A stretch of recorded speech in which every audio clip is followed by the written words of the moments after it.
The ancient narratives woven through the fabric of time invite a journey into the profound depths of Greek legends and the hallowed annals of heroic history. As the clamour of the modern world recedes, a quiet contemplation of these enduring tales promises a unique immersion.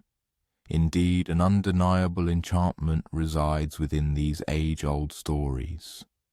They bear the cumulative weight of millennia, echoing the hushed conversations around countless campfires and the rhythmic cadence of voices that have transmitted these sagas for thousands of years. The narrative is poised to chronicle the extraordinary trajectory of one particular hero, tracing his path from the very moment of his first breath to the formidable challenge of his ultimate, impossible task. With a sense of hushed expectation, the journey into the past can commence. Imagine stepping into the vibrant heart of the ancient city of Thebes on a balmy summer night.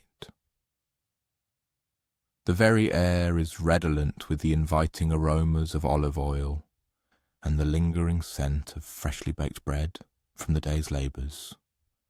Within the unassuming confines of a humble abode, a woman named Alcmene stands on the precipice of giving birth to a child, destined to ascend as the most celebrated hero in the entirety of Greek mythology. This is far from an ordinary genesis. It marks the genesis of an epic that will span a sequence of 12 seemingly insurmountable labours, its very foundation laid in the convoluted romantic entanglements of Zeus, the supreme ruler of the Olympian pantheon. It was widely known that Zeus possessed a rather notorious reputation, even as his regal consort Hera presided alongside him on the majestic heights of Mount Olympus. Zeus's gaze frequently wandered beyond the divine realm. He would frequently assume various guises to visit mortal women, leaving in his wake offspring who were a potent fusion of human and divine essence. These remarkable individuals, known as demigods, often led lives of astonishing achievement, yet they were perpetually overshadowed by the ever-present, malevolent spectre of Hera's relentless jealousy. Alcmene, however, distinguished herself from Zeus's other mortal paramours. Her renown throughout Thebes was built upon her unblemished virtue and her unwavering fidelity to her husband, Amphitryon.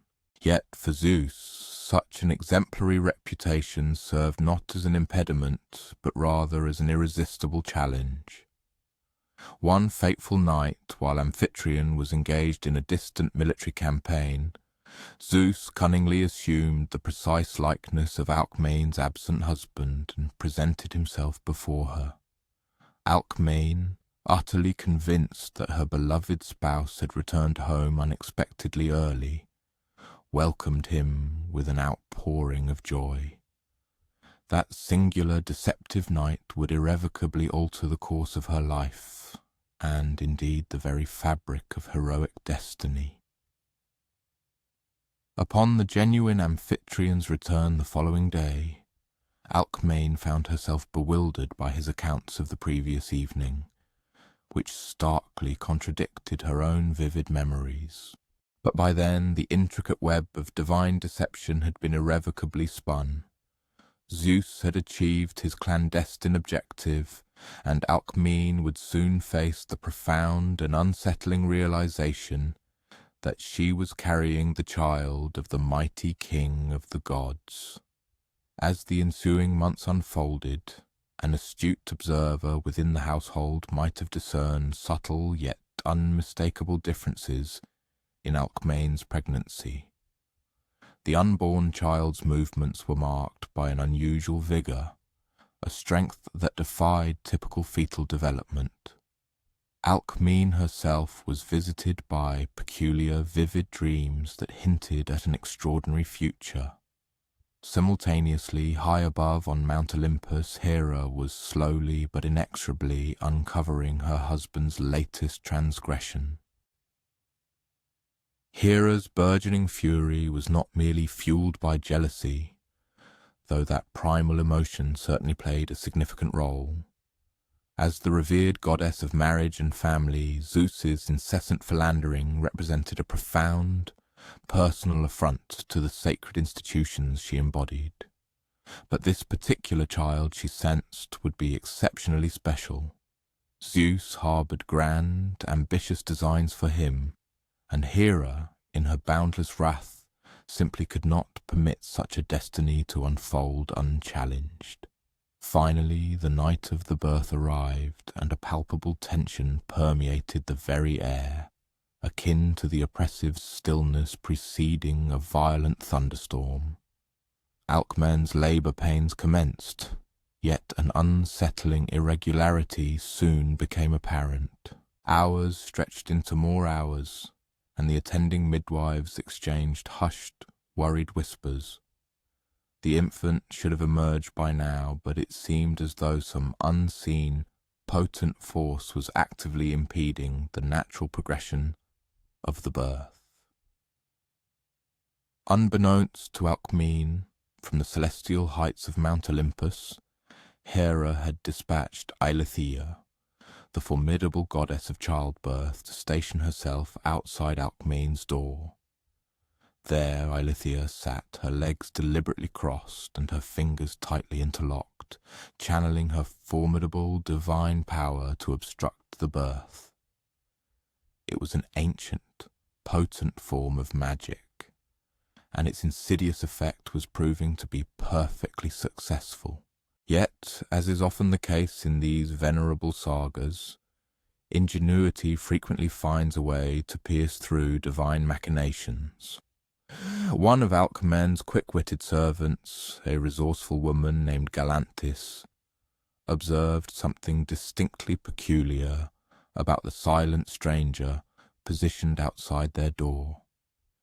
This woman had remained there for an unmoving eternity, neither speaking nor shifting, maintaining her peculiar, cross-limbed posture. A sudden, intuitive flash of insight led Galantis to suspect divine interference. Without hesitation, Galantis darted out and exuberantly proclaimed, "The baby is born. The baby is born. It is a beautiful, healthy boy."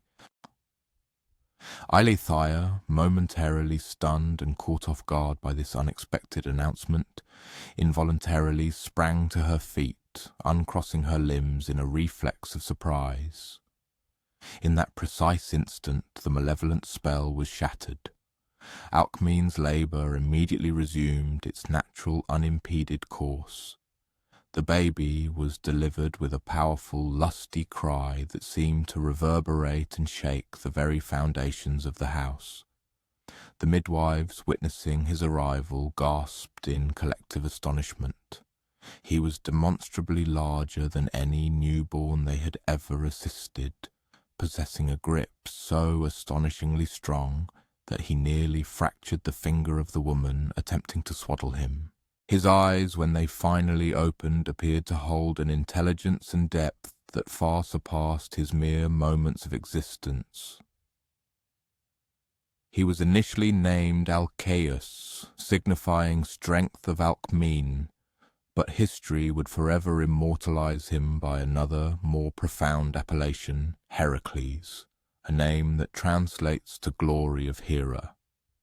A profound irony indeed for the child destined to spend his entire existence striving to appease Hera's relentless wrath would bear a name that inherently honoured her. However, Hera's campaign of vengeance was far from concluded, not by any measure. A mere few nights after the momentous birth, once the household had finally settled into a semblance of normalcy, the Queen of the Gods orchestrated her next insidious maneuver. Two colossal serpents, creatures of immense size and deadly intent, slithered through the oppressive darkness toward the nursery, where the infant Hercules slumbered peacefully alongside his twin brother, Iphicles. Yes, Alcmaeon had indeed given birth to twins, but only one of them carried the divine blood of Zeus. Imagine the quiet vigil of a guard patrolling the hushed streets of Thebes that night. The moon hung high, casting elongated dancing shadows between the ancient buildings. No unusual sounds disturbed the nocturnal tranquility. No anomalies caught the eye. Yet, within that seemingly peaceful house, an event of unparalleled terror and wonder was unfolding. The serpents glided silently through an open window, their scales emitting the faintest, almost inaudible whisper against the stone sill. These were truly massive creatures dispatched by Hera herself, imbued with a venom potent enough to fell a dozen robust men. Their eyes, gleaming with malevolent intent in the moonlight, fixed upon the unsuspecting, sleeping infants.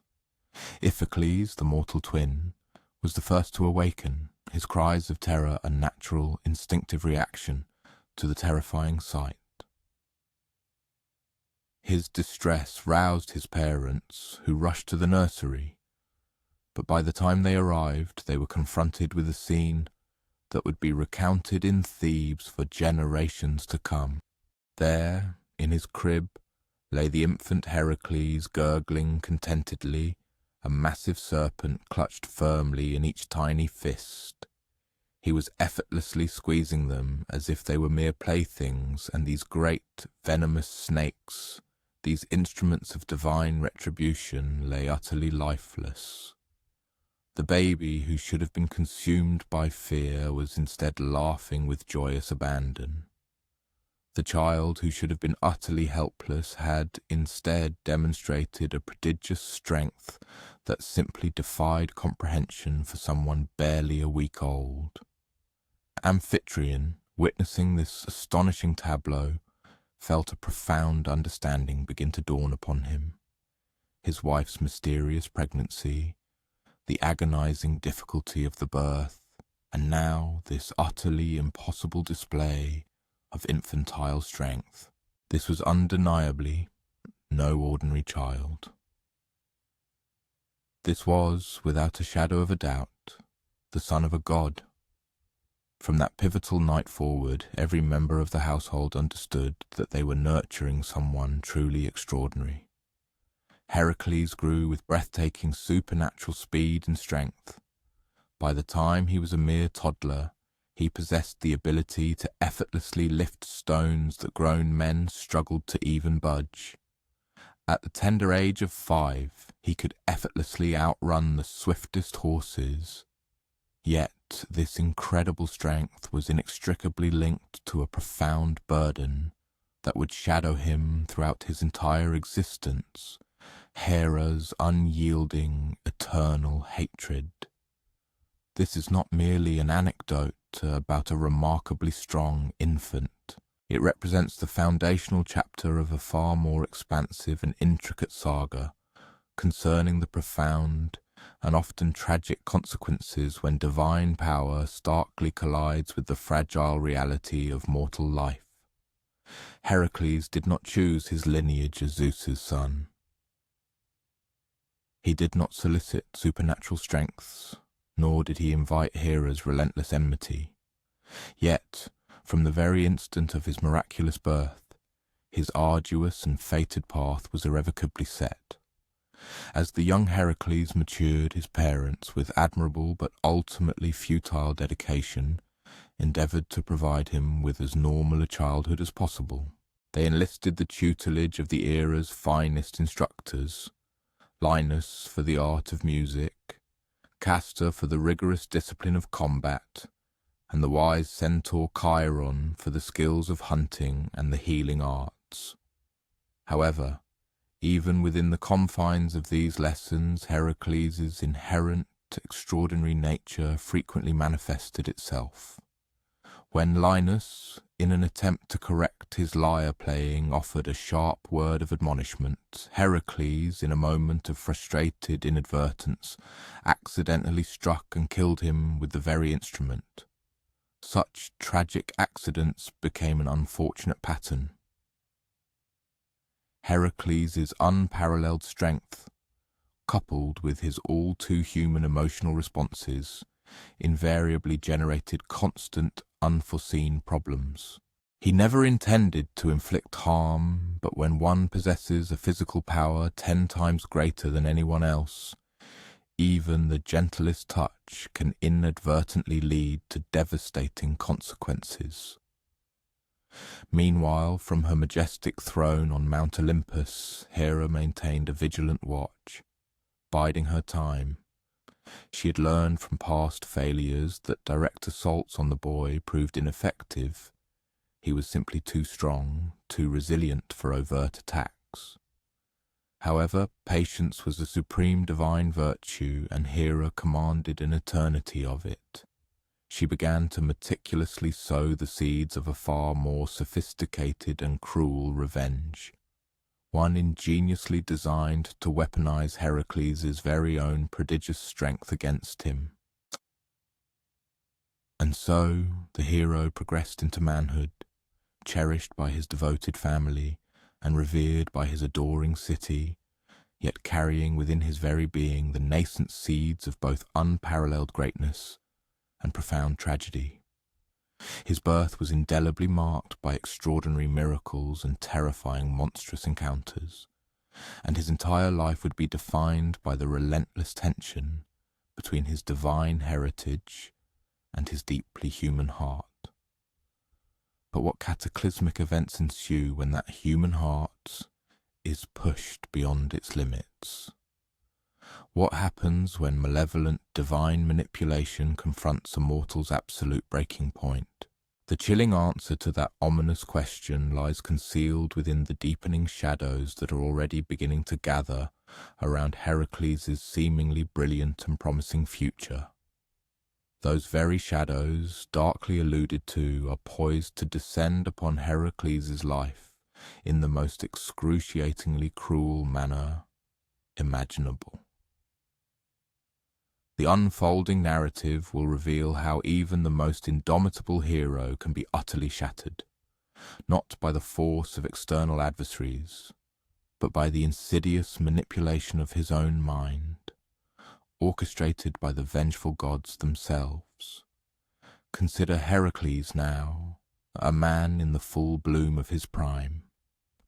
He is happily married to Megara, a princess of Thebes, and together they are blessed with 3 beautiful children. Their home resonates with the joyous sounds of laughter and the comforting, mundane rhythms of family life. Children's playful shouts, Megara's soft humming as she tends to her garden, and Heracles' resonant voice recounting captivating stories by the hearth in the quiet evenings. An ordinary passerby might, on any given day, glance at their abode and perceive an image of perfect, unblemished domestic happiness.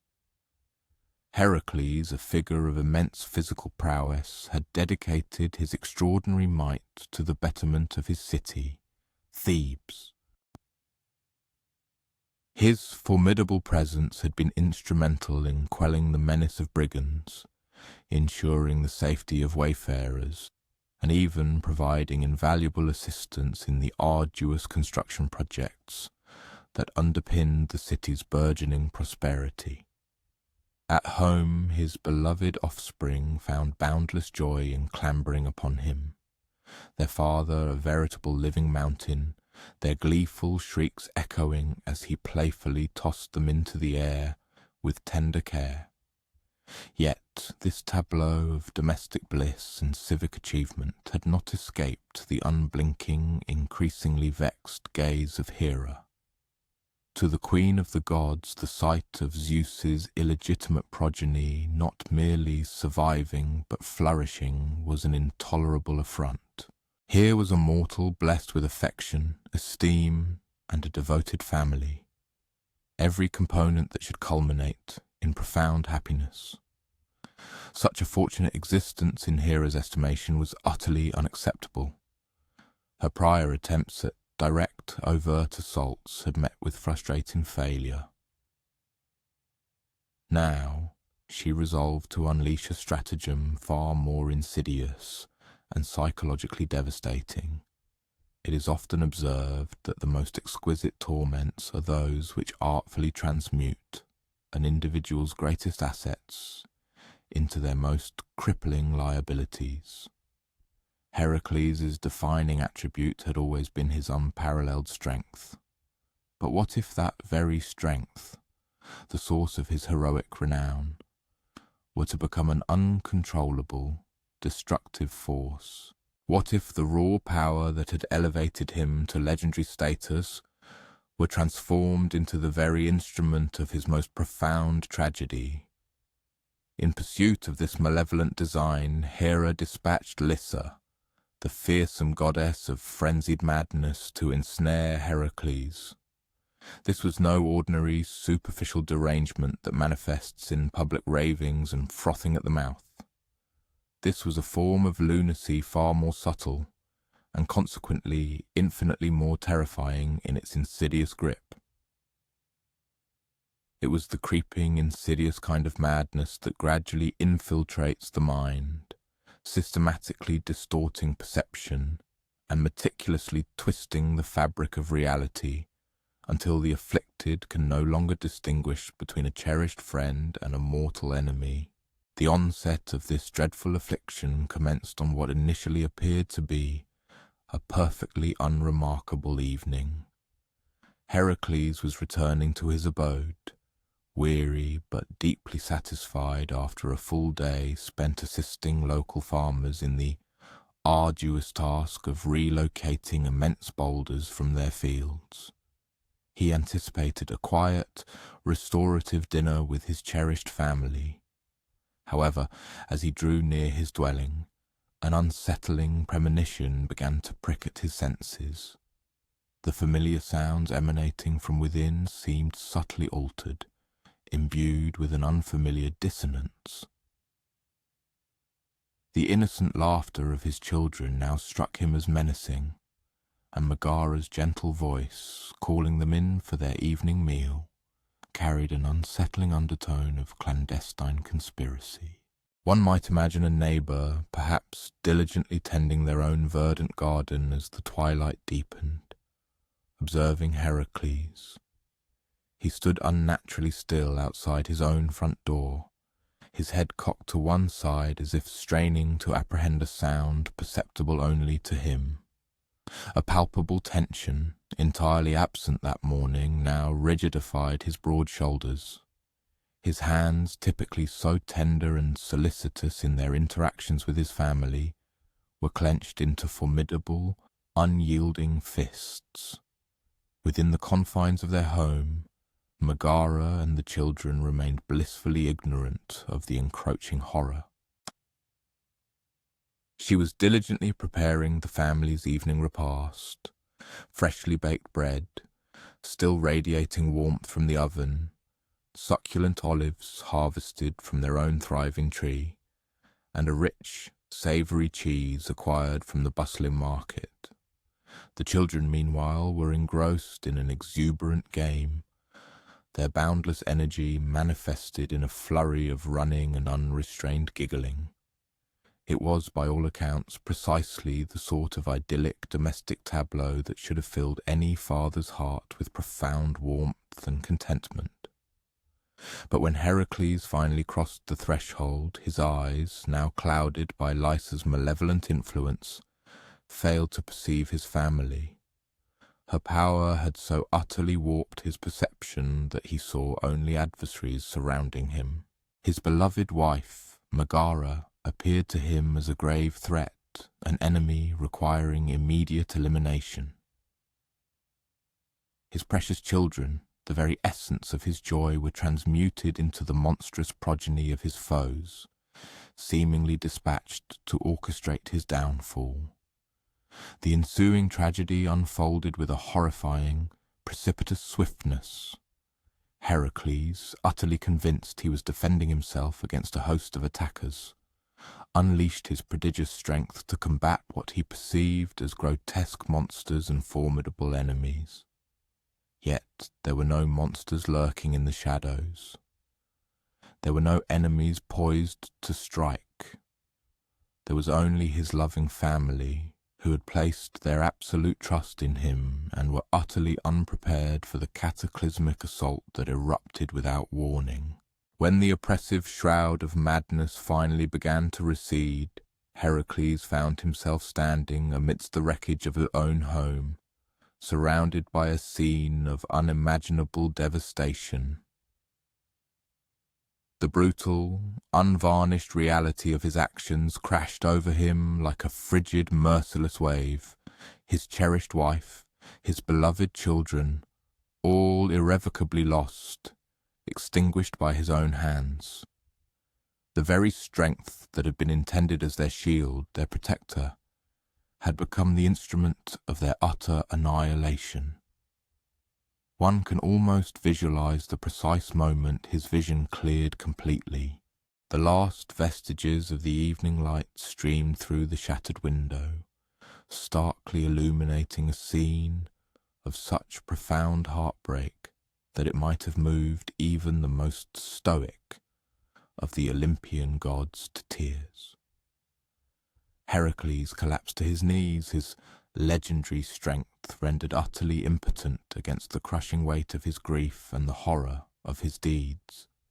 He emitted a cry of such raw, visceral anguish that people throughout the city of Thebes paused in their activities, transfixed and unsettled by the sound of a soul irrevocably breaking. Neighbours, drawn by the terrible sound, rushed to the scene, only to halt abruptly at the threshold, aghast at the carnage within. Here lay the great hero of Thebes, the man famed for wrestling lions and shifting mountains, now reduced to inconsolable sobs over the lifeless forms of his own family. Some whispered that this must surely be a divine retribution. Others simply stood in stunned, horrified silence. News of the catastrophe spread with chilling alacrity throughout the city. By the first light of dawn, every citizen was aware of the unspeakable events that had transpired. Yet, the question that gnawed at the collective consciousness was the very same one that tormented Heracles. How could an individual so fundamentally virtuous commit an act of such unspeakable evil? The answer, of course, lay in Hera's malevolent machinations and cruel manipulation. But understanding the divine impetus did nothing to diminish the profound reality of the grief, nor did it alleviate the crushing burden of guilt. Heracles may have been an unwilling instrument of this tragedy, yet the blood on his hands was undeniably real. The love he had lost was irrevocably gone forever. For several days following the horror, Heracles retreated into a profound, catatonic state, refusing all sustenance, drink, and communication. He remained in his ruined home, a silent, desolate statue, his gaze fixed on nothingness. Friends and companions attempted to approach him, but his sorrow was so abyssal that words seemed hopelessly inadequate. What solace could one offer to a man whose greatest gift had been twisted into his most devastating curse? Ultimately, it was his nephew, Iolaus, who managed to penetrate the impenetrable wall of his despair. Iolaus, though young, barely more than a boy, had always held his uncle in profound reverence. He quietly seated himself beside Heracles, making no attempt to offer hollow comfort or facile explanations. He simply remained there, sharing the heavy silence. After what seemed an eternity, Heracles finally spoke, his voice a mere whisper. "I killed them. My own family. How does someone live with that?" Iolaus, possessing a wisdom that belied his tender years, refrained from minimizing the horrific event or offering any form of easy absolution. Instead, he uttered words that would indelibly alter the trajectory of Heracles' life. "Uncle, you cannot bring them back. But perhaps, just perhaps, you can ensure their deaths hold some meaning. Perhaps you can discover a path to serve others so completely that their memory transforms into a blessing rather than an eternal curse. This pivotal conversation planted the nascent seed of an idea, one that would eventually guide Hercules to the sacred oracle at Delphi. But first he had to grapple with the immediate, overwhelming imperative of finding a way to simply endure what he had done. He began to wander aimlessly, abandoning Thebes, unable to bear the sight of the home where his family had perished. For many months he roamed the diverse landscapes of the Greek countryside, a solitary, spectral figure. He offered assistance wherever he could, diligently clearing roads of dangerous brigands, and bravely rescuing travellers from the predations of wild beasts. Yet he derived no intrinsic pleasure from these heroic acts. They were perceived not as celebrations of his strength, but as acts of profound penance. He was striving in his broken state to restore some semblance of balance to a cosmic scale, even as he knew, deep within his soul, that nothing could ever truly offset the immeasurable loss of innocent life. During this period of solitary wandering, Heracles began to forge a new philosophy, one that would serve as his guiding principle through the trials yet to come. He learned through bitter experience that raw strength devoid of wisdom was a perilous instrument, and that immense power without the tempering influence of humility was inherently destructive. He started to grasp that genuine heroism transcended mere physical might or audacious bravery. It was, he realized, fundamentally about selfless service to others, particularly when such service demanded an ultimate personal sacrifice. The profound grief he carried transformed him in fundamental, irreversible ways. The unburdened confidence of his youth had vanished, supplanted by a deeper, more nuanced understanding of human frailty. He had come to comprehend that anyone, regardless of their inherent strength or noble intentions, could fall victim to forces utterly beyond their control. This sobering realization imbued him with a greater compassion for the failings of others, and an even stronger determination to dedicate the remainder of his life to protecting those in need. Yet a persistent question lingered. What precise form should this atonement take? How does one seek absolution for the unforgivable? The answer, ironically, would emanate from the most improbable of sources, from the very cousin who had always harboured a deep-seated envy of Heracles' strength, and who would now exploit that very strength to inflict humiliation so profound they might even discomfit the gods themselves. Sometimes the arduous path to redemption necessitates a journey through the valley of profound humiliation, and it is often precisely in such a crucible that a broken hero must go to emerge whole once more. The sombre path to redemption ultimately led Heracles to the hallowed grounds of Delphi, where the enigmatic oracle delivered her pronouncements amidst swirls of smoke and cryptic riddles. Her words continued to reverberate in his troubled mind as he traversed the dusty road leading towards Tiryns. Serve Eurystheus for 12 years. Complete whatever tasks he sets for you. Only then will you be cleansed of your guilt. One might understandably ponder how a figure of Heracles' immense power and renown found himself indentured to his notoriously cowardly cousin, Eurystheus. This, precisely, was the intricate design of Hera. She had meticulously orchestrated Eurystheus' birth to occur mere moments before that of Heracles. thereby establishing him as the legitimate king of Tiryns, and crucially granting him the legal authority to command the son of Zeus. It was a masterpiece of divine manipulation, ingeniously leveraging Heracles' inherent sense of honor and duty to ensnare him in a web of servitude. One could vividly imagine the scene upon Heracles' initial arrival at the palace in Tiryns. Eurystheus, ever fearful of his formidable cousin, had commissioned the construction of an elaborate bronze chamber deep underground, a veritable bunker where he could retreat and hide whenever his dangerous relative paid a visit. The irony was acutely palpable. A king so utterly terrified of his own subject that he felt compelled to literally burrow beneath the earth to feel secure. Nevertheless, on this momentous day for the inauguration of the first labour, Eurystheus compelled himself to appear in person. He sat upon his throne, striving to project an aura of regal authority, though his hands betrayed his anxiety with a barely perceptible tremor.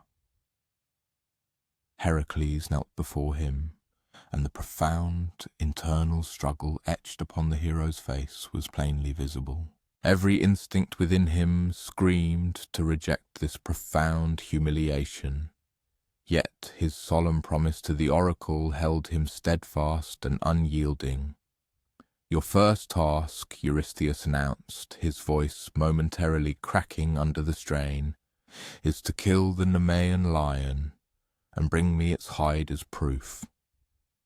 It might, at first glance, appear deceptively straightforward. Heracles had, after all, vanquished formidable beasts before, but the Nemean lion was no mere creature of the wild. This formidable animal was the progeny of mythological horrors. Its mother, Echidna, was a monstrous entity, half woman and half serpent, while its father, Typhon, was a colossal giant with 100 serpentine heads. The lion itself was an immense specimen, its golden fur radiating an almost metallic sheen, akin to burnished mail, and its claws possessed the power to rend asunder the strongest of shields. Crucially, the Nemean lion's impervious hide could not be penetrated by any mortal weapon. Blades buckled against it, lances fragmented upon impact, and arrows ricocheted away without effect. For 3 decades this terrifying entity had wreaked havoc upon the hills surrounding Nemea, decimating flocks, ambushing wayfarers and dispatching any rash enough to attempt its hunt. Entire villages had been desolated and deserted due to its pervasive presence. Heracles undertook the formidable assignment with an uncharacteristic lack of protest, yet one could discern a profound reflective glint in his gaze, for he was cultivating a nascent capacity for deliberation, preferring careful consideration over impulsive action. This hard-won sagacity, forged in the crucible of profound personal sorrow, would prove invaluable in the arduous challenges that lay ahead. The journey to Nemea spanned multiple days, a period Heracles dedicated to the meticulous acquisition of crucial intelligence. He frequented way stations and agricultural homesteads, engaging in discourse with any individual who had either confronted the lion or witnessed its victims. What he gleaned was deeply disquieting. The beast was possessed of more than mere brute force. It was endowed with a sophisticated intellect. It employed calculated stratagems in its predatory pursuits, orchestrating cunning ambushes and assimilating lessons from its prior encounters with hunters. One evening, while encamped beside a flowing rivulet, Heracles encountered an old shepherd who had suffered the completed annihilation of his herd to the lion. "It's unnatural," the man confided, stirring the embers of his fire with a stick. Animals don't usually dally with their quarry, but this one, it appeared to revel in the act of slaughter, abandoning a significant portion of the carcasses untouched, just scattered around as if asserting its dominance or conveying a grim message. This conversation solidified the nascent suspicions forming in Hercules' mind. The Nemean lion transcended the mere classification of a beast. It was a monster in the truest sense, a creature that personified unadulterated, ruinous power. Vanquishing it would involve more than conquering mere corporeal threats. It would necessitate outwitting a sophisticated and malicious intellect through superior stratagem. When Heracles at last arrived in the vicinity of Nemea, unmistakable indicators of the leonine menace pervaded the landscape. Ancient arboreal giants bore the indelible scars of claw scratches 8 feet off the ground. The few remaining agricultural homesteads were transformed into bastions, akin to martial encampments. The atmosphere itself felt laden with an oppressive aura of dread, as if the very earth seemed to retain the memory of the pervasive fear that stalked it. Heracles established his temporary bivouac in a copse of venerable olive trees that afforded an unobstructed panorama in all directions. He dedicated the initial nocturnal hours solely to meticulous observation, leveraging his heightened faculties of perception to delineate the boundaries of the beast's domain. Around midnight, the profound sound reached his ears, a guttural bellow that reverberated through the very earth and caused all other living beings to scatter and retreat into an abrupt hush. It was a sound that proclaimed unequivocal supremacy, emanating from a hunter so utterly assured of its might that it disdained the pretense of concealment. The next morning Heracles commenced his formidable pursuit with resolute determination. He tracked the leonine quarry through craggy ravines and arid thickets, meticulously observing the beast's characteristic locomotion. The imprints in the soil recounted a narrative of colossal dimensions, coupled with an astonishing nimbleness. This was a hunter that could adopt a completely noiseless gait at will, despite possessing the heft of an equine yearling. For 3 days they engaged in a protracted, cautious dance.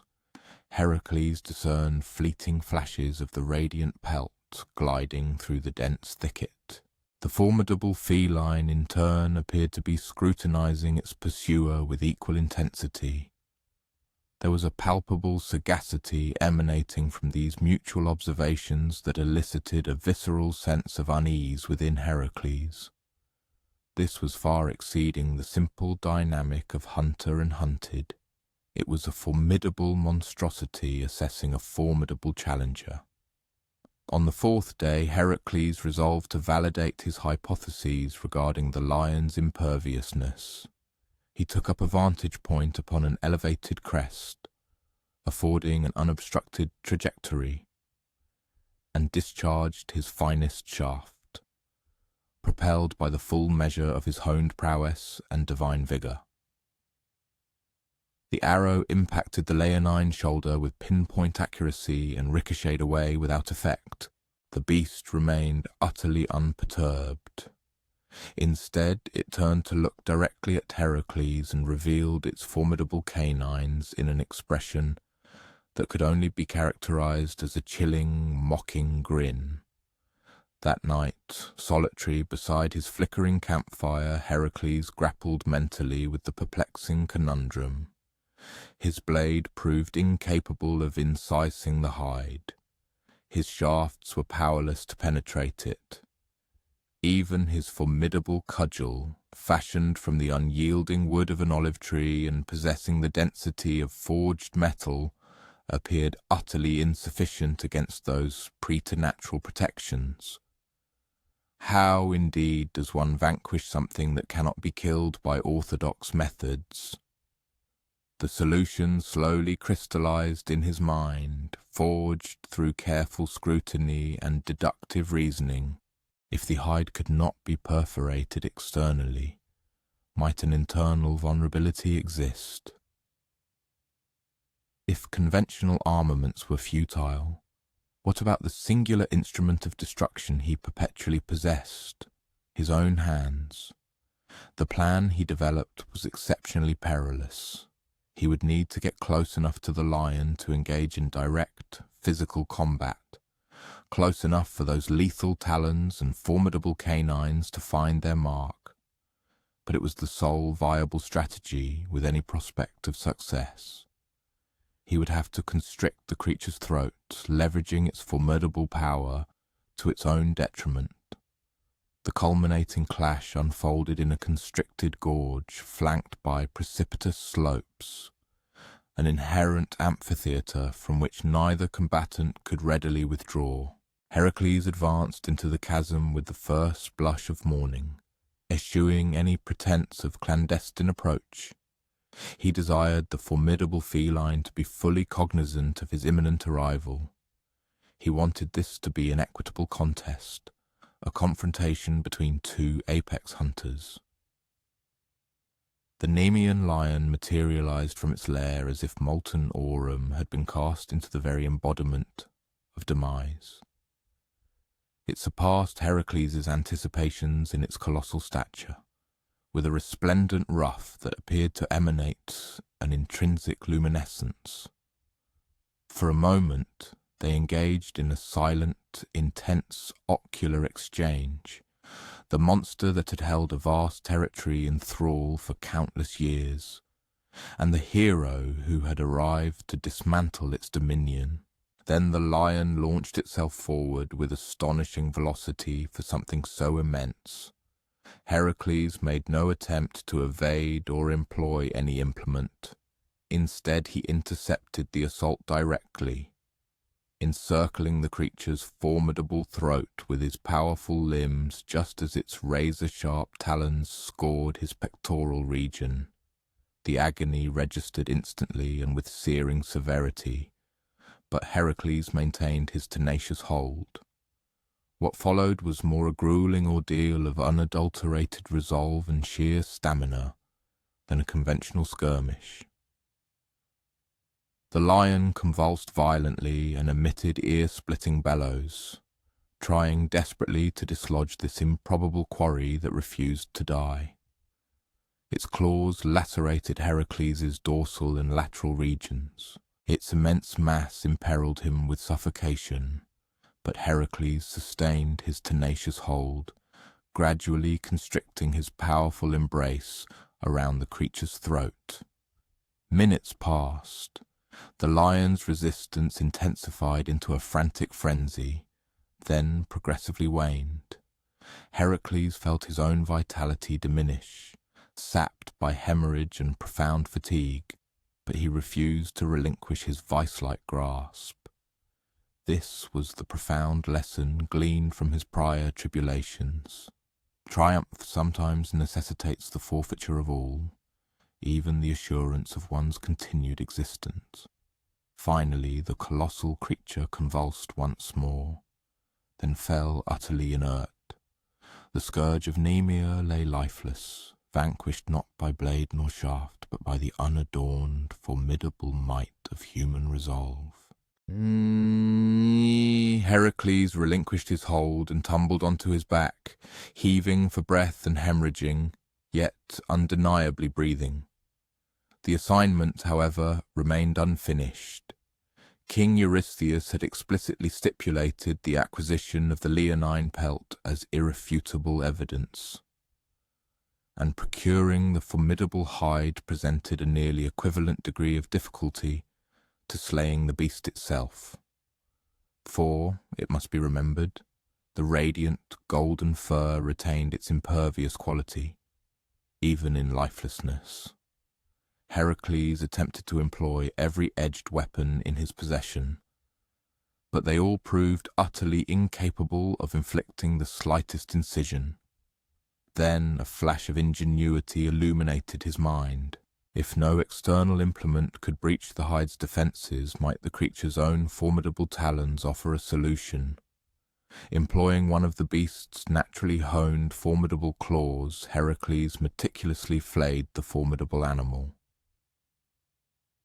It was a laborious and exacting process, but ultimately he possessed the entire pelt, a resplendent golden fleece destined to serve as his iconic vestment.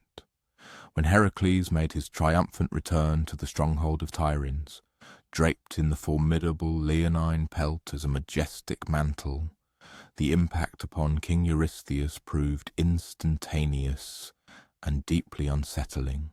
The monarch's gaze fell upon his kinsman, bearing the indelible marks of combat, clad in the impervious integument of a vanquished, once invincible monstrosity, and presenting the colossal head of the beast as a grim, imposing helm, and he retreated precipitously to his subterranean sanctuary.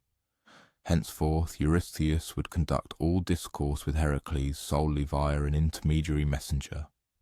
He was paralyzed by an overwhelming dread that prevented direct confrontation with the victorious champion.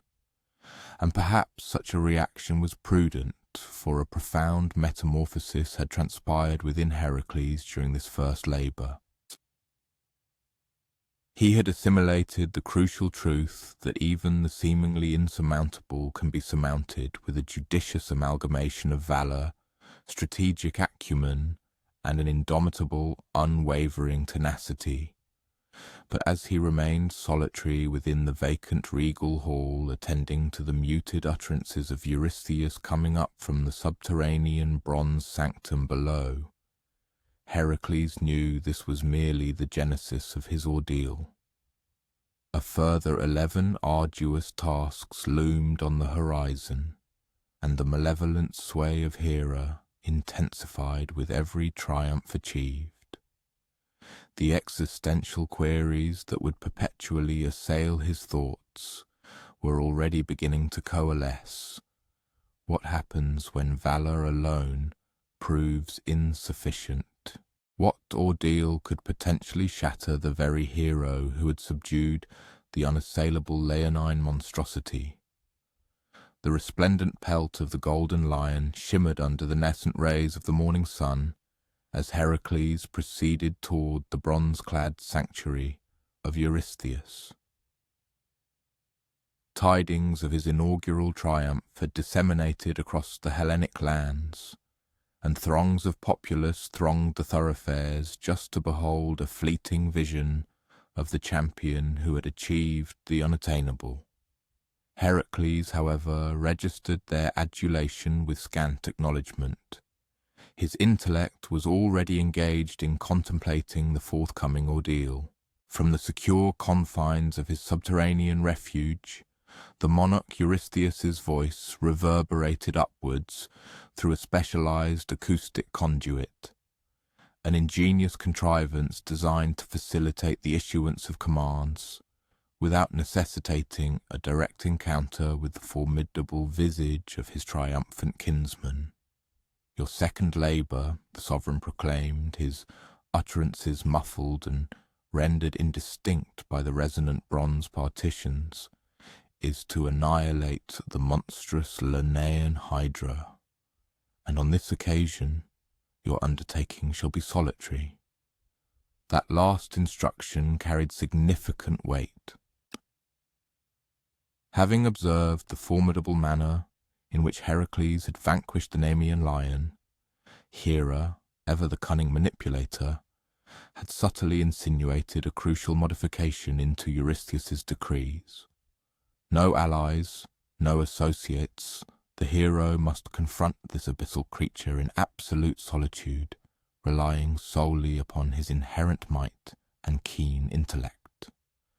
Yet Heracles had gleaned an invaluable lesson from his youthful kinsman Iolaus regarding the profound essence of valour and fealty. As he meticulously prepared for his departure from Tiryns, he discovered the young man awaiting him by his chariot, fully armed and poised for the journey. The sovereign stipulated, "You must confront the Hydra in isolation," Iolaus declared, a faint, knowing smile playing upon his lips, but he made no mention of prohibiting a charioteer for the arduous expedition. Envision these two figures as they embarked upon their trek towards Lerna, the legendary hero, cloaked in the formidable hide of the Nemean lion, and the spirited young man, resolute in his refusal to be left behind. Their bond had deepened considerably since that harrowing night when Iolaus had first offered solace amidst Hercules' profound grief. Now, an effortless camaraderie existed between them, a profound friendship that required no constant verbal assurances to affirm its enduring strength. The terrain underwent a dramatic transformation as they drew closer to the Lernian swamps. The atmosphere grew heavy and moisture-laden, permeated by the pervasive stench of stagnant water and putrefaction. Trees appeared gnarled and sickly, their foliage sparse and discoloured. Even the sun's radiance seemed diminished here, perpetually filtered through a thick, persistent mist that ascended from the marshland. Local inhabitants encountered along their route recounted chilling narratives that instilled a rare sense of unease even in Hercules. The Hydra was not merely a monstrous entity, it was an insidious blight upon the very fabric of the land. Its exhalations were so virulently poisonous that they annihilated plant life for miles around. Its mere presence corrupted the purity of the water and the fertility of the soil. And most horrifying of all, the creature possessed 9 distinct heads, each endowed with the capacity for independent thought and malicious intent. My progenitor witnessed it once, an elderly farmer recounted, his hands trembling visibly as he spoke. He declared it was akin to beholding a nightmare manifest. The heads would engage in furious disputes over the optimal trajectory to pursue their quarry. But when a consensus was reached, may the gods protect whatever unfortunate creature they were hunting.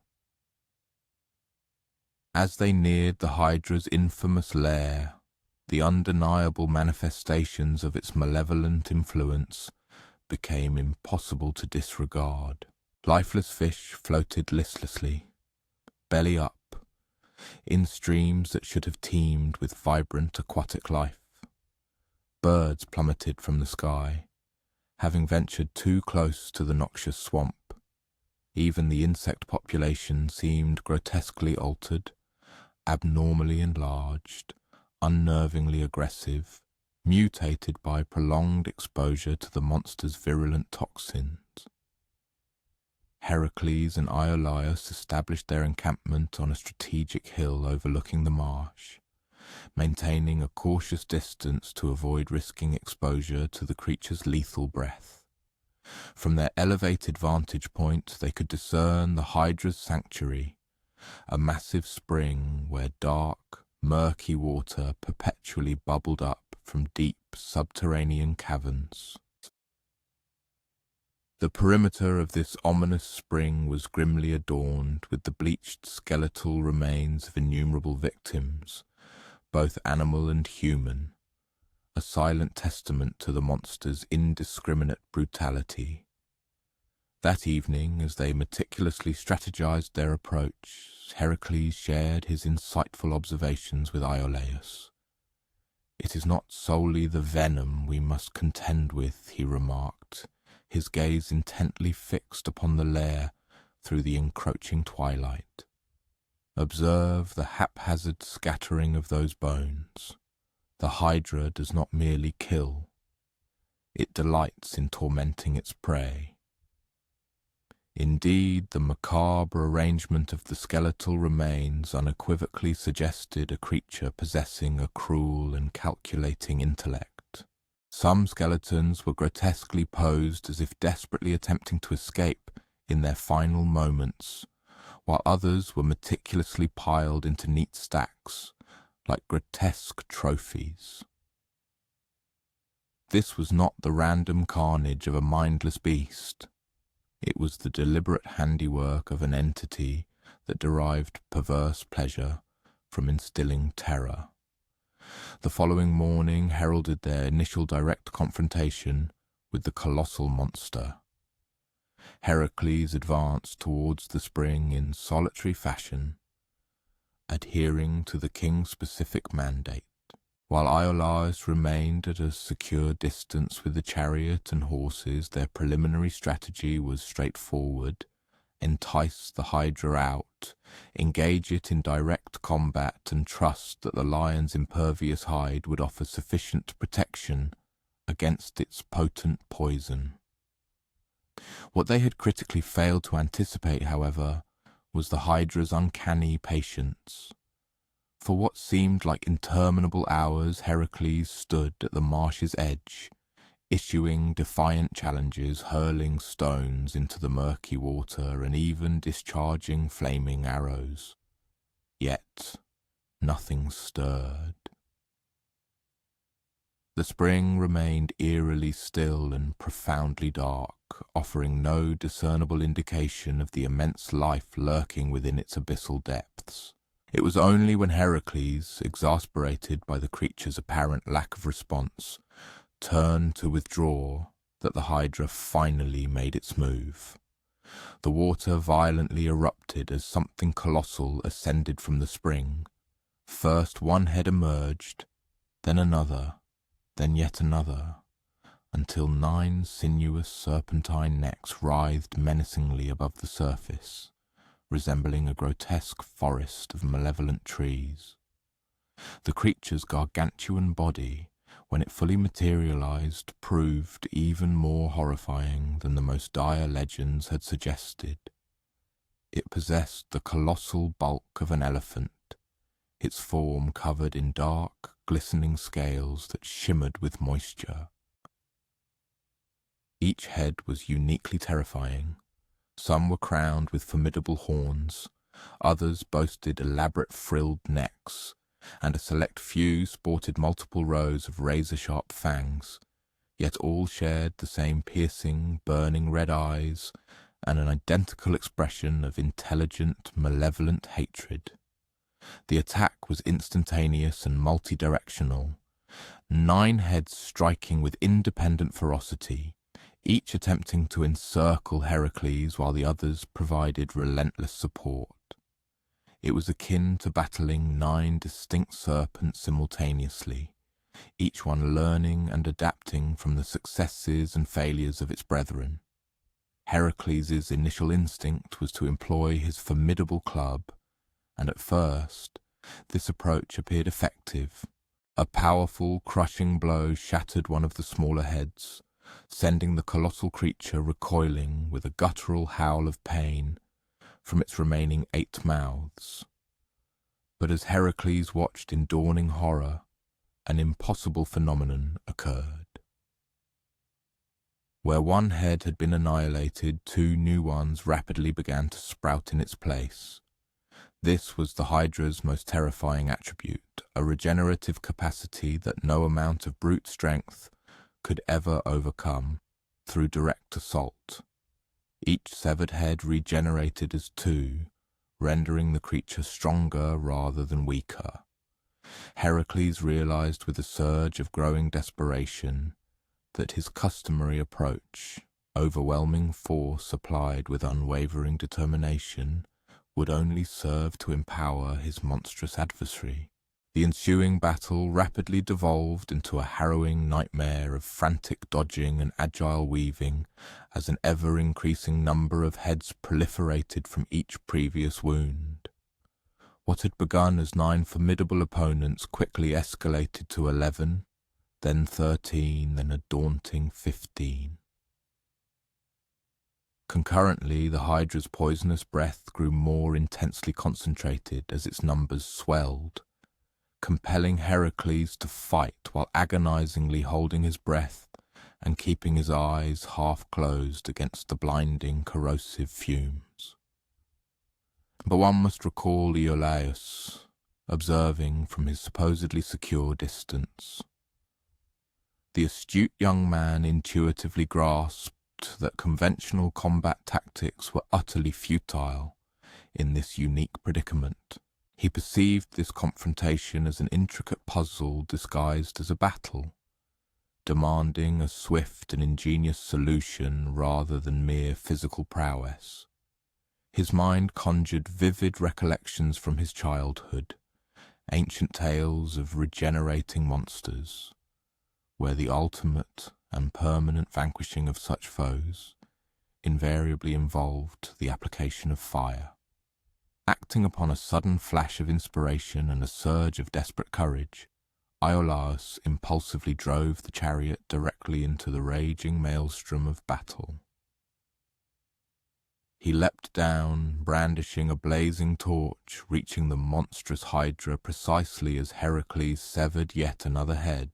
With incredible swiftness, before the wound could even begin its dreadful regeneration, Iolaus pressed the searing torch against the exposed neck stump, cauterizing it with intense, searing flames.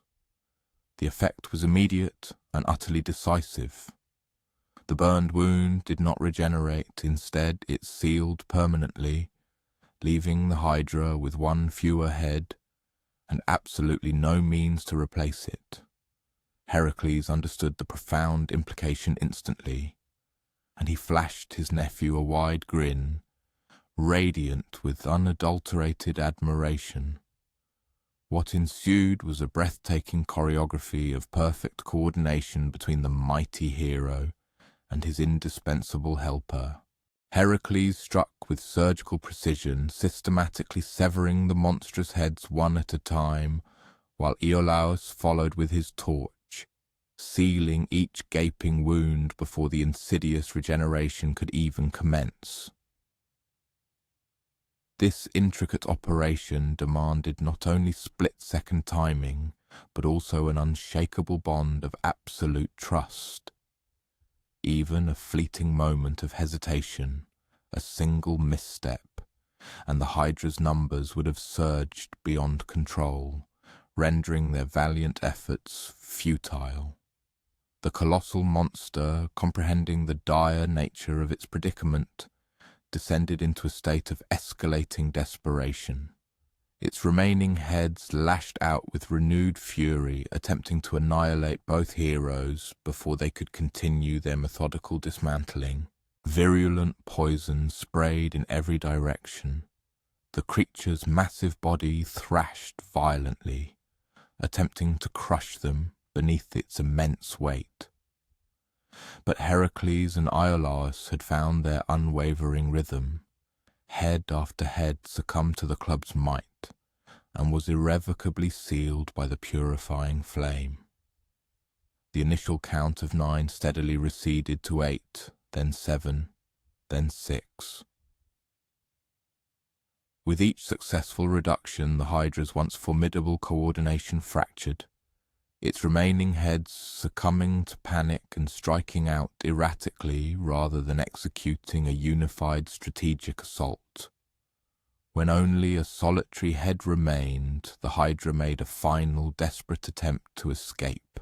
It began retreating rapidly towards the spring, hoping to reach the perceived sanctuary of the deep water where the heroes would be unable to follow. But Hercules, resolute in his purpose, would not permit its escape. He vaulted onto the creature's thrashing back, mastering its violent contortions like a wild, bucking horse, as he deftly positioned his formidable club for the decisive final blow. The last head detached with a sickening wet thud, and Iolaus's unwavering torch extinguished the Hydra's tyrannical reign of terror forever. The colossal body convulsed once more, then settled into an eerie, profound stillness. The oppressive, noxious mist that had enveloped the marsh for decades began to dissipate, and for the first time in living memory, the pure, cleansing rays of sunlight touched the revitalized waters of Lerna. However, the monumental undertaking was not yet entirely concluded. Hercules, having cultivated a meticulous approach to his arduous tasks, proceeded with a crucial final step. He carefully imbued his arrows with the Hydra's virulent ichor, forging an arsenal of lethal projectiles capable of perpetually delivering the monster's potent poison. These deadly shafts, while destined to prove invaluable in subsequent challenges, were also fated to be the instrument of unforeseen sorrow for a cherished individual. Furthermore, he claimed the Hydra's formidable central fang, a crescent-shaped weapon of unparalleled hardness, surpassing steel, and possessing an edge keen enough to cleave through any material, even, as he would later ascertain, the formidable pelt of the Nemean lion. These acquisitions were far more than mere emblems of triumph. They were vital implements, destined to be indispensable in the formidable trials that lay ahead. When they returned to Tiryns, however, a cruel surprise awaited them in the form of King Eurystheus. "This labour doesn't count," he declared emphatically from within the confines of his imposing bronze chamber. His reasoning was unequivocal. "You had help. Iolaus assisted you with the torch. The stipulated task was to confront the Hydra in solitary combat." It was a profoundly bitter moment for Heracles, made all the more poignant by the inescapable realization that Eurystheus's pronouncement, while harsh, was technically accurate. Yet Iolaus, demonstrating remarkable composure, stepped forward to articulate a deeper truth. With quiet dignity he addressed his uncle. "Uncle, we learn something truly important here. Some formidable monsters cannot be vanquished by brute strength alone. They demand the collaborative spirit of friendship, concerted cooperation, and the willingness to place trust in others. If that disqualifies this triumph, then perhaps the authentic victory lies not in appeasing the whims of kings, but rather in discovering the profound wellsprings of our true strength. And perhaps that indeed encapsulates the quintessential lesson gleaned from the harrowing encounter with the Lenaean Hydra. It elucidates the principle that certain challenges in life, when confronted directly and aggressively, possess an insidious capacity to multiply and intensify. Conversely, when individuals unite, harmonizing their disparate strengths and collectively addressing their individual vulnerabilities, even the most seemingly impossible adversaries can be overcome. As Heracles braced himself for the subsequent trial, a crucial question inevitably arose. Would he internalize and apply this invaluable insight when future tribulations called not merely for physical prowess, but also for sagacity, forbearance, and the courage to exercise gentleness?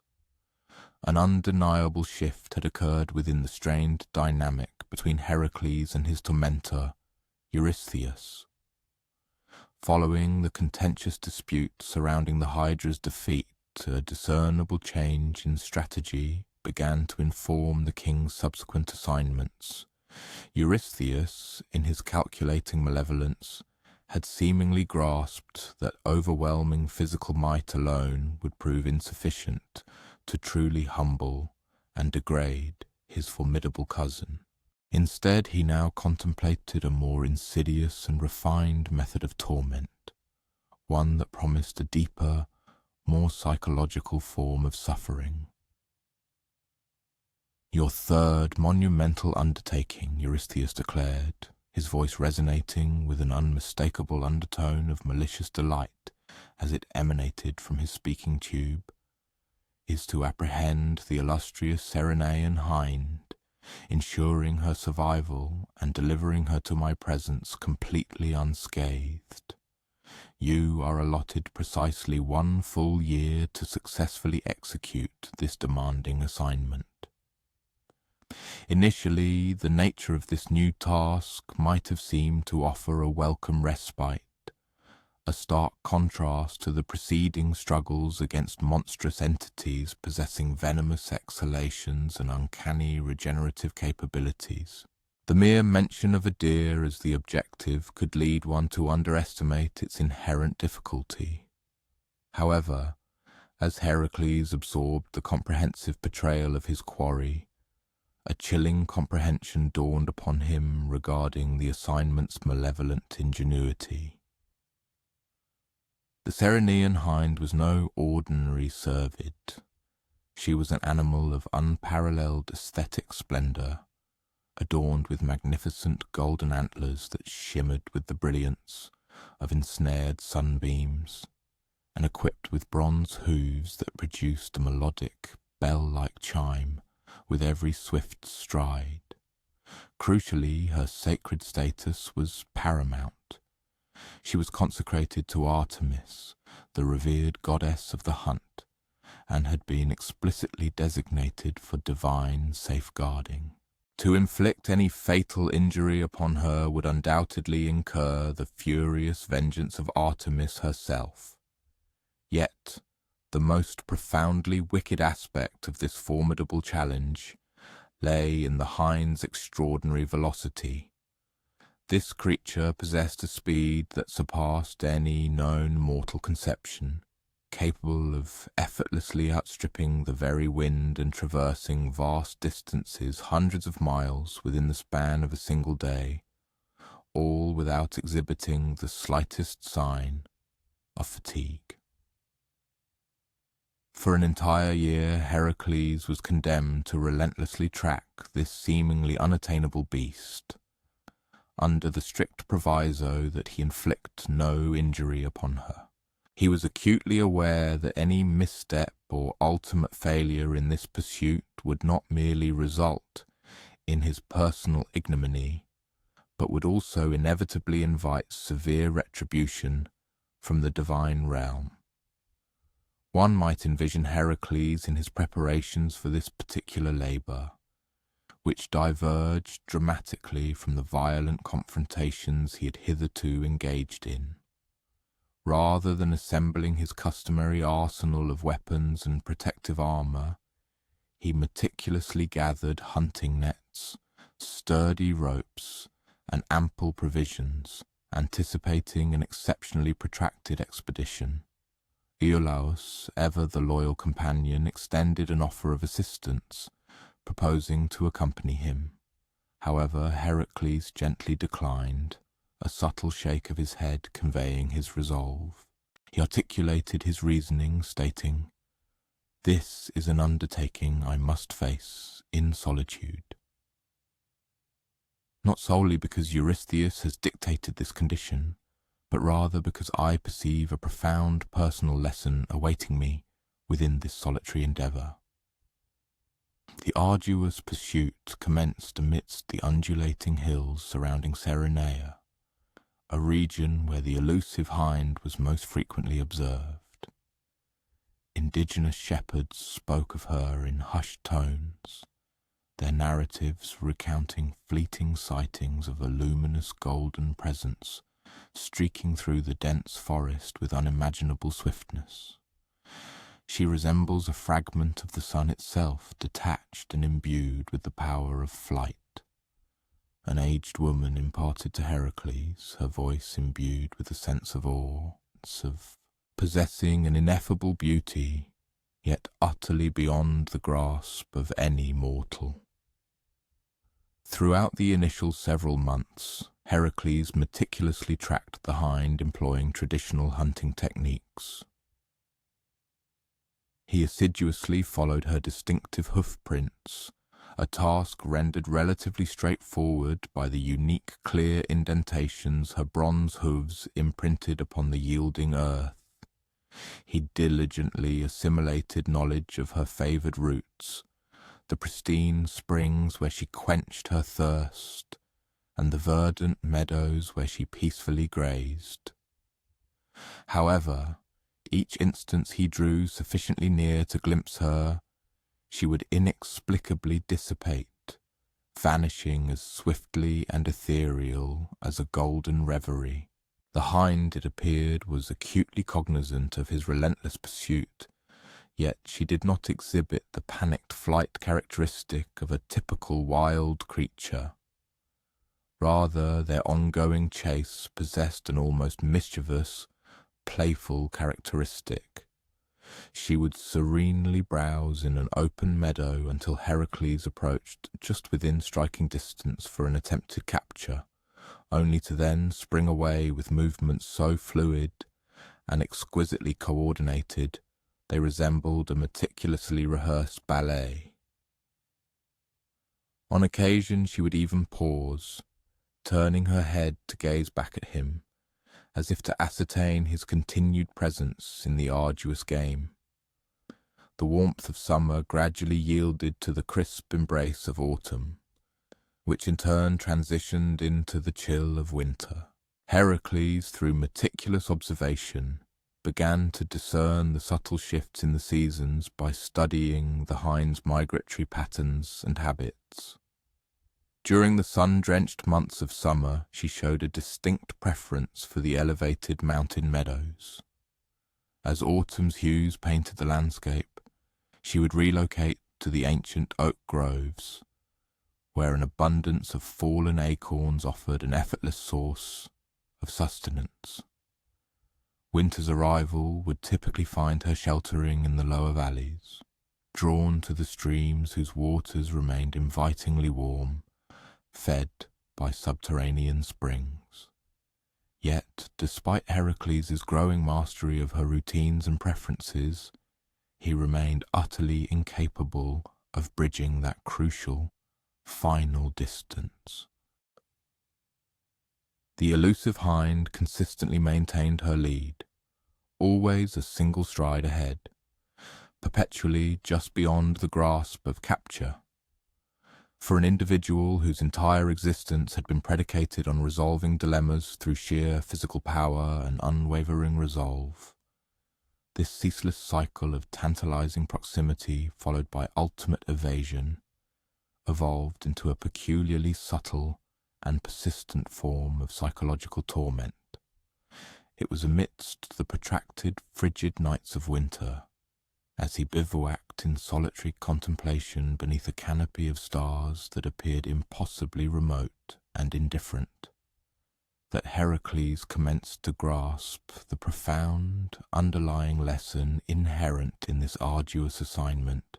He was, in essence, cultivating a new form of patience, not the arduous, teeth-gritting resilience he had habitually depended upon, but rather a more profound and tranquil acceptance of circumstances that defied hasty resolution.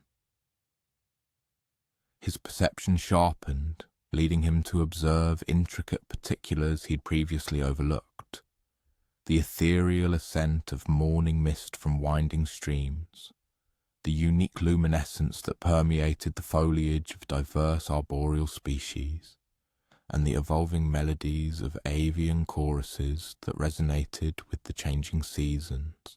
For the first time since the devastating tragedy of his family's demise, Heracles began to discover a profound serenity in merely existing in the present moment, rather than being perpetually driven by an insatiable compulsion to achieve and conquer.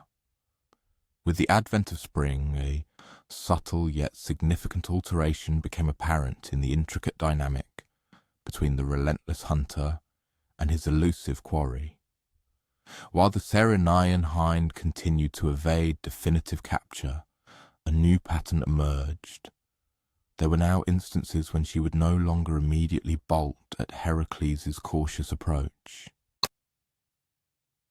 Instead, she would serenely continue her grazing, even as he remained perfectly motionless at a distance of approximately 50 yards, exhibiting neither aggressive advancement nor strategic withdrawal.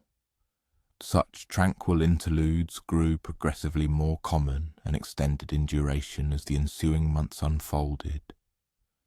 Then, one serene morning in the waning days of spring, as Hercules partook of his modest breakfast of bread and olives beside a pristine, clear stream, the golden hind materialized on the opposing bank. Her proximity was such that he could distinctly perceive the individual shimmering hairs of her resplendent coat and the profound, warm intelligence radiating from her dark, luminous eyes. For an extended interval they simply observed one another across the gently flowing water, a silent communion passing between them. Subsequently, an extraordinary event unfolded. The hind, with an exquisite delicacy, stepped into the stream and commenced to traverse its width, moving purposefully towards him. Every primal instinct within Hercules screamed for him to seize his net, to launch his decisive move, yet an inexplicable inner knowing cautioned him that such an action would irrevocably shatter the delicate trust forged. Consequently, he maintained his placid demeanour, continuing his meal as though this remarkable encounter were an entirely commonplace occurrence. Gracefully the hind emerged from the cool stream and advanced towards him, her movements deliberate and circumspect, yet devoid of any discernible apprehension. Her proximity was now such that Heracles could easily extend his hand and make contact with her magnificent golden flank. Rather than seizing this opportunity for capture, he deliberately tore a portion from his bread and presented it to her upon his open, outstretched palm. She delicately sniffed the offered morsel, then accepted it with a remarkable and unexpected gentleness. Her soft lips, like the brush of finest silk, made fleeting contact with his skin. For a serene several minutes, they shared the morning repast in a comfortable, unspoken accord, the formidable hero and the divinely consecrated deer, the erstwhile predator and his once elusive quarry, forging an unanticipated bond of amity in the very pursuit that had, for almost an entire year, singularly shaped their respective existences. It was precisely within this profound moment of absolute tranquillity that Heracles experienced an epiphany, comprehending the veritable essence of his arduous mission. He understood, with crystal clarity, that his objective was not to subdue the hind through overt coercion or cunning stratagem. Rather, his true imperative was to cultivate such a profound and unwavering trust in her that she would, of her own volition, elect to accompany him. This particular labour, he now perceived, transcended mere subjugation or triumph. It was fundamentally about establishing a deep and reciprocal connection. In the ensuing days, this remarkable pattern of interaction consistently reiterated itself. The Ceryneian hind would habitually seek him out during his periods of rest, gracefully accepting sustenance directly from his outstretched hand. She even permitted him the tender intimacy of gently stroking her neck.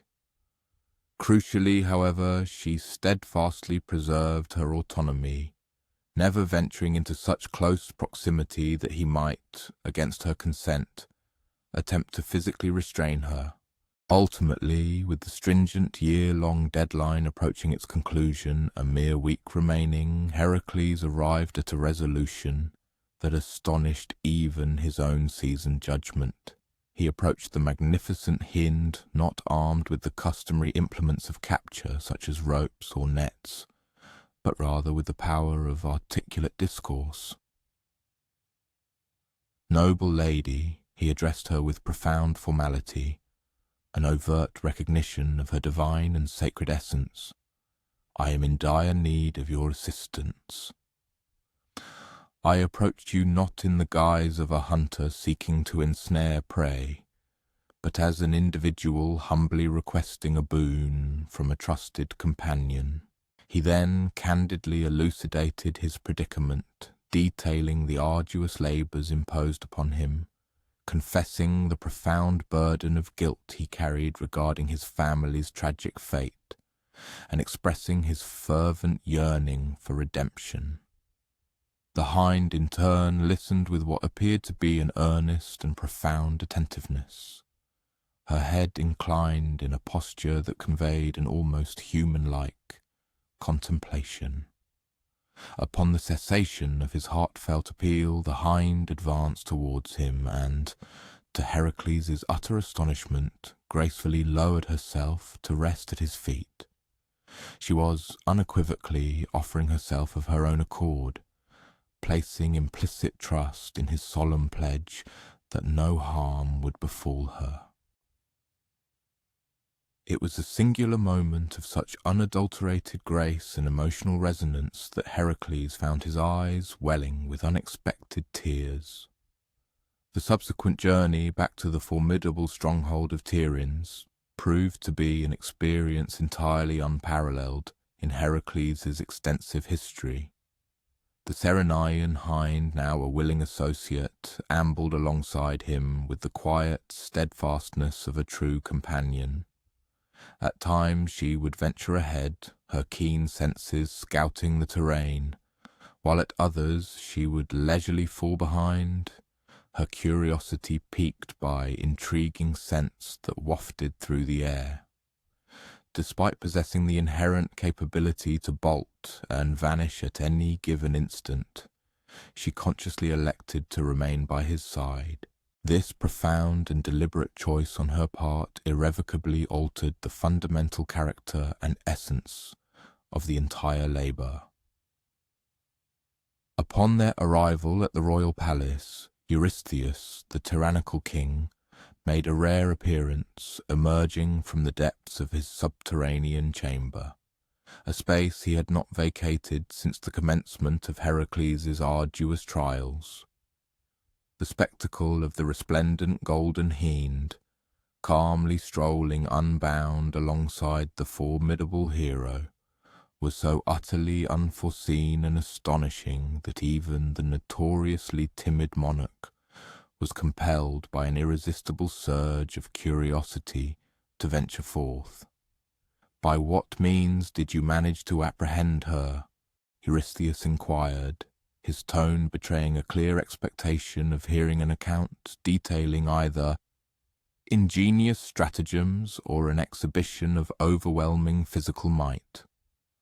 "I did not forcibly seize her," Heracles articulated simply, his voice carrying the weight of a profound realization. "I extended an invitation for her to accompany me, and she, by her own volition, consented." It appears that at times the seemingly insurmountable can be achieved when we relinquish the compulsion to dominate, and instead endeavour to comprehend. As if to underscore the veracity of his statement, the magnificent hind advanced with deliberate grace, gently brushing Eurystheus's outstretched hand with her nose, an unmistakable gesture of amicable acknowledgment rather than servile capitulation. The king, despite the multitude of his character flaws, perceived instantly that he stood in the hallowed presence of something inherently sacred and utterly wondrous. Yet the terms of the arduous labour remained inviolable, explicitly demanding the delivery of the Ceryneian hind into Eurystheus's absolute dominion. It was a pivotal juncture that rigorously tested every principle Heracles had painstakingly cultivated concerning trust, empathy, and gentle persuasion. The profound question lingered. How could one simultaneously honour the precise stipulations of a binding obligation and uphold the tender spirit of a unique companionship forged over a year? The ingenious resolution remarkably emanated from the hind herself.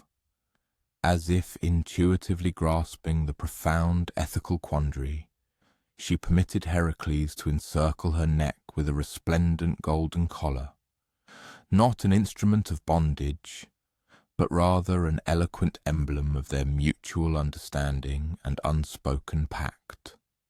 Following this, she proceeded with serene composure into the royal stables, settling contentedly within a stall abundantly provisioned with fragrant, fresh hay and crystal-clear water.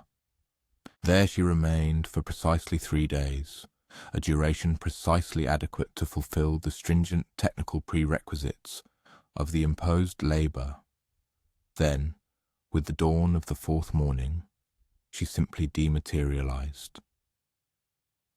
The stall stood undeniably vacant, the golden collar had vanished, and no discernible trace of her presence lingered, save for a solitary, gleaming golden hair delicately deposited upon Hercules' pillow, a precious, tangible token of their extraordinary friendship, destined to eternally remind him of the invaluable lessons gleaned throughout their year-long odyssey.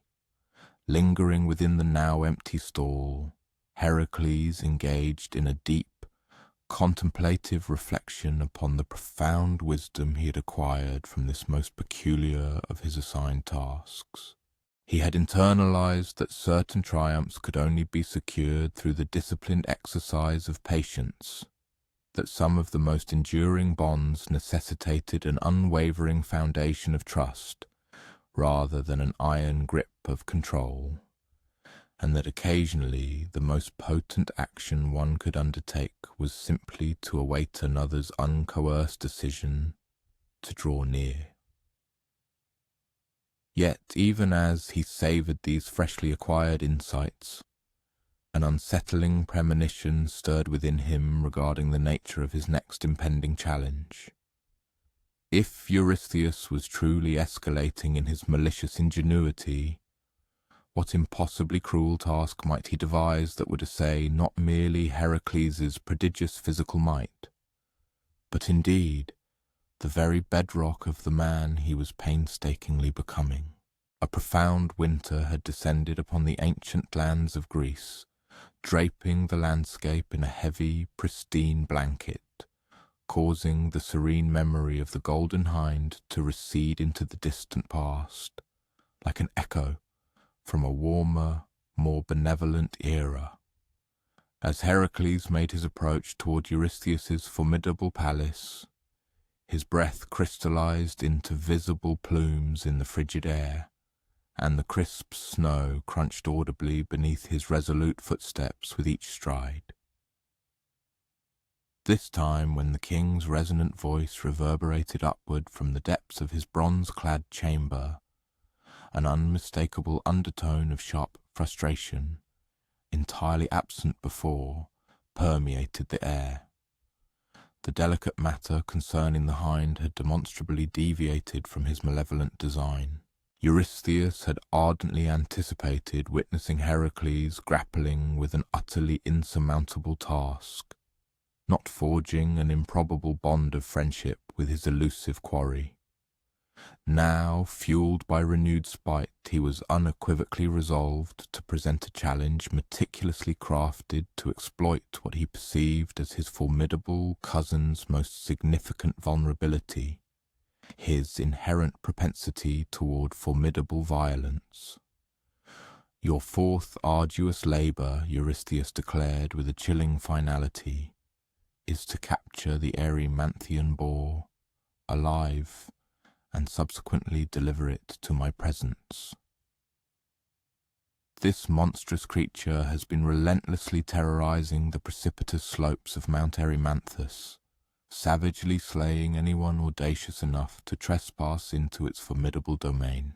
You are commanded to bring it back alive, completely unharmed, and entirely subjugated to your control." One might, at first consideration, perceive a superficial resemblance to the preceding task involving the hind, another mission predicated on capture rather than outright annihilation. However, there existed a pivotal and stark distinction.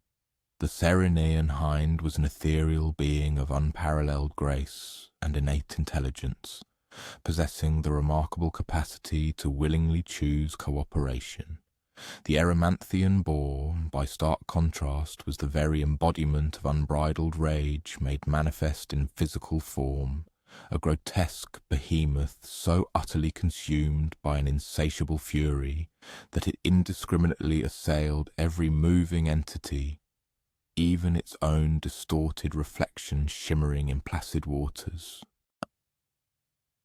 Endeavour to visualize this formidable creature, an immense wild boar, colossal in stature, easily the dimensions of a modest dwelling, possessing tusks that curled upward like wickedly honed scimitars, and eyes that blazed with an unceasing, infernal wrath. Its hide, incredibly dense and tough as a seasoned breastplate, was intricately scarred from innumerable ferocious skirmishes with intrepid hunters who had foolishly aspired to claim it as a coveted trophy. Most profoundly unsettling of all, it appeared to derive an intrinsic, malevolent gratification from sheer destruction, deliberately veering from its path to relentlessly trample cultivated crops and systematically demolish any structure or edifice painstakingly erected by human hands. Nevertheless, Hercules had gleaned an invaluable lesson from his preceding labours. Raw, unadulterated strength alone was not perpetually the definitive answer, and frequently the most direct course of action proved to be the least efficacious. As he meticulously prepared for the perilous journey to the formidable heights of Mount Erymanthos, he prudently packed not merely his customary array of weaponry, but also an assortment of robust ropes, intricate nets, and various specialized implements designed specifically for capture rather than for outright slaughter. The arduous journey led him through some of the most breathtakingly beautiful winter landscapes imaginable across the entirety of Greece. Snow-laden mountains ascended majestically, resembling colossal, slumbering titans silhouetted against a sky of such an intense azure that it seemed meticulously painted. Lofty pine trees wore pristine caps of glistening white, and swift, dark streams cut their rapid course between banks of untouched, immaculate snow. It would have been an idyllic tableau, perfectly conducive to profound contemplation and tranquil peace, were it not for the progressively undeniable indicators of the formidable boar's devastating presence. As Heracles ascended higher into the rugged mountain terrain, the stark evidence of the creature's boundless rage became utterly impossible to disregard. Entire groves of ancient trees had been violently toppled, their robust trunks snapped with the effortless ease of mere twigs. Boulders, some the immense size of small houses, had been dislodged from their millennia-old resting places. Even the very topography of the landscape itself appeared to bear indelible scars, brutalized by the boar's relentless fury. However, it was upon Heracles' discovery of his first human casualty that the true, harrowing horror inflicted by this creature became chillingly apparent. An abandoned hunter's encampment, clearly deserted in a panicked rush, narrated a silent, visceral tale of sheer terror and desperate flight. Equipment lay haphazardly scattered, as if jettisoned in the frantic throes of a headlong retreat. A cooking fire had long since dwindled to a heap of cold, lifeless ashes, and distinct tracks imprinted in the freshly fallen snow unequivocally indicated where someone had fled in utter panic towards the relative safety of the lower valleys. Heracles diligently pursued these telltale tracks, and after a period of determined tracking, eventually located the hunter, a man of middle age named Pholus, who had sought desperate sanctuary within a secluded cave alongside several other fortunate survivors. They greeted Heracles with the profound, desperate gratitude characteristic of individuals who had endured weeks of unrelenting terror. "It is not merely a common animal," Pholus elucidated that night, his voice hushed with lingering fear as they huddled around a meager fire. "Ordinary animals kill for sustenance, or to defend their territory, or for self-preservation. This monstrous entity, however, kills purely for the perverse gratification of joy. I have witnessed it pursue deer for countless miles, not with the intent of devouring them, but solely to revel in the exhilarating thrill of the chase. And when it finally overtakes them, he shuddered visibly, leaving the horrific conclusion of his sentence unspoken. From these traumatized survivors, Heracles gleaned crucial, detailed intelligence regarding the boar's erratic behavior. It was most intensely active during severe storms, as if the tumultuous chaos of swirling wind and driving snow served to invigorate its inherent rage. It possessed no fixed lair, preferring instead to ceaselessly roam across the expansive mountainside. Most critically, it appeared to be progressively increasing in both colossal size and heightened aggression with each passing month, as though its own boundless fury was literally fueling its physical growth. Armed with this invaluable strategic information, Heracles commenced his exacting hunt by patiently awaiting the most opportune meteorological conditions. When a formidable blizzard subsequently enveloped the mountain, he strategically positioned himself within a narrow, constricted valley that the formidable boar frequently utilized as a habitual thoroughfare.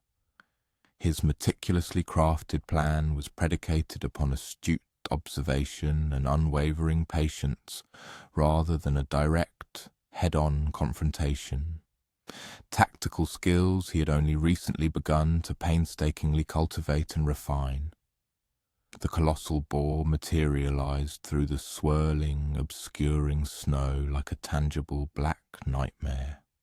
Its immense, formidable form was barely discernible until it drew perilously close, almost within charging distance. Yet, instead of confronting it directly, Heracles executed an entirely unexpected maneuver. He strategically retreated, not out of any semblance of fear, but with a calculated purpose, expertly luring the creature towards a cunning trap he had laboriously spent several days preparing. Heracles, you see, had astutely observed that the boar's unbridled rage rendered its behavior remarkably predictable. Whenever it perceived a potential victim, it would charge immediately and with unwavering directness, never once contemplating that this very impulsivity might be precisely what its adversary desired. By feigning a panicked retreat, Heracles ingeniously triggered the creature's innate pursuit instinct, while simultaneously maintaining absolute control over the precise trajectory and ultimate destination of the ensuing chase. The ingenious trap was remarkably elegant in its deceptive simplicity.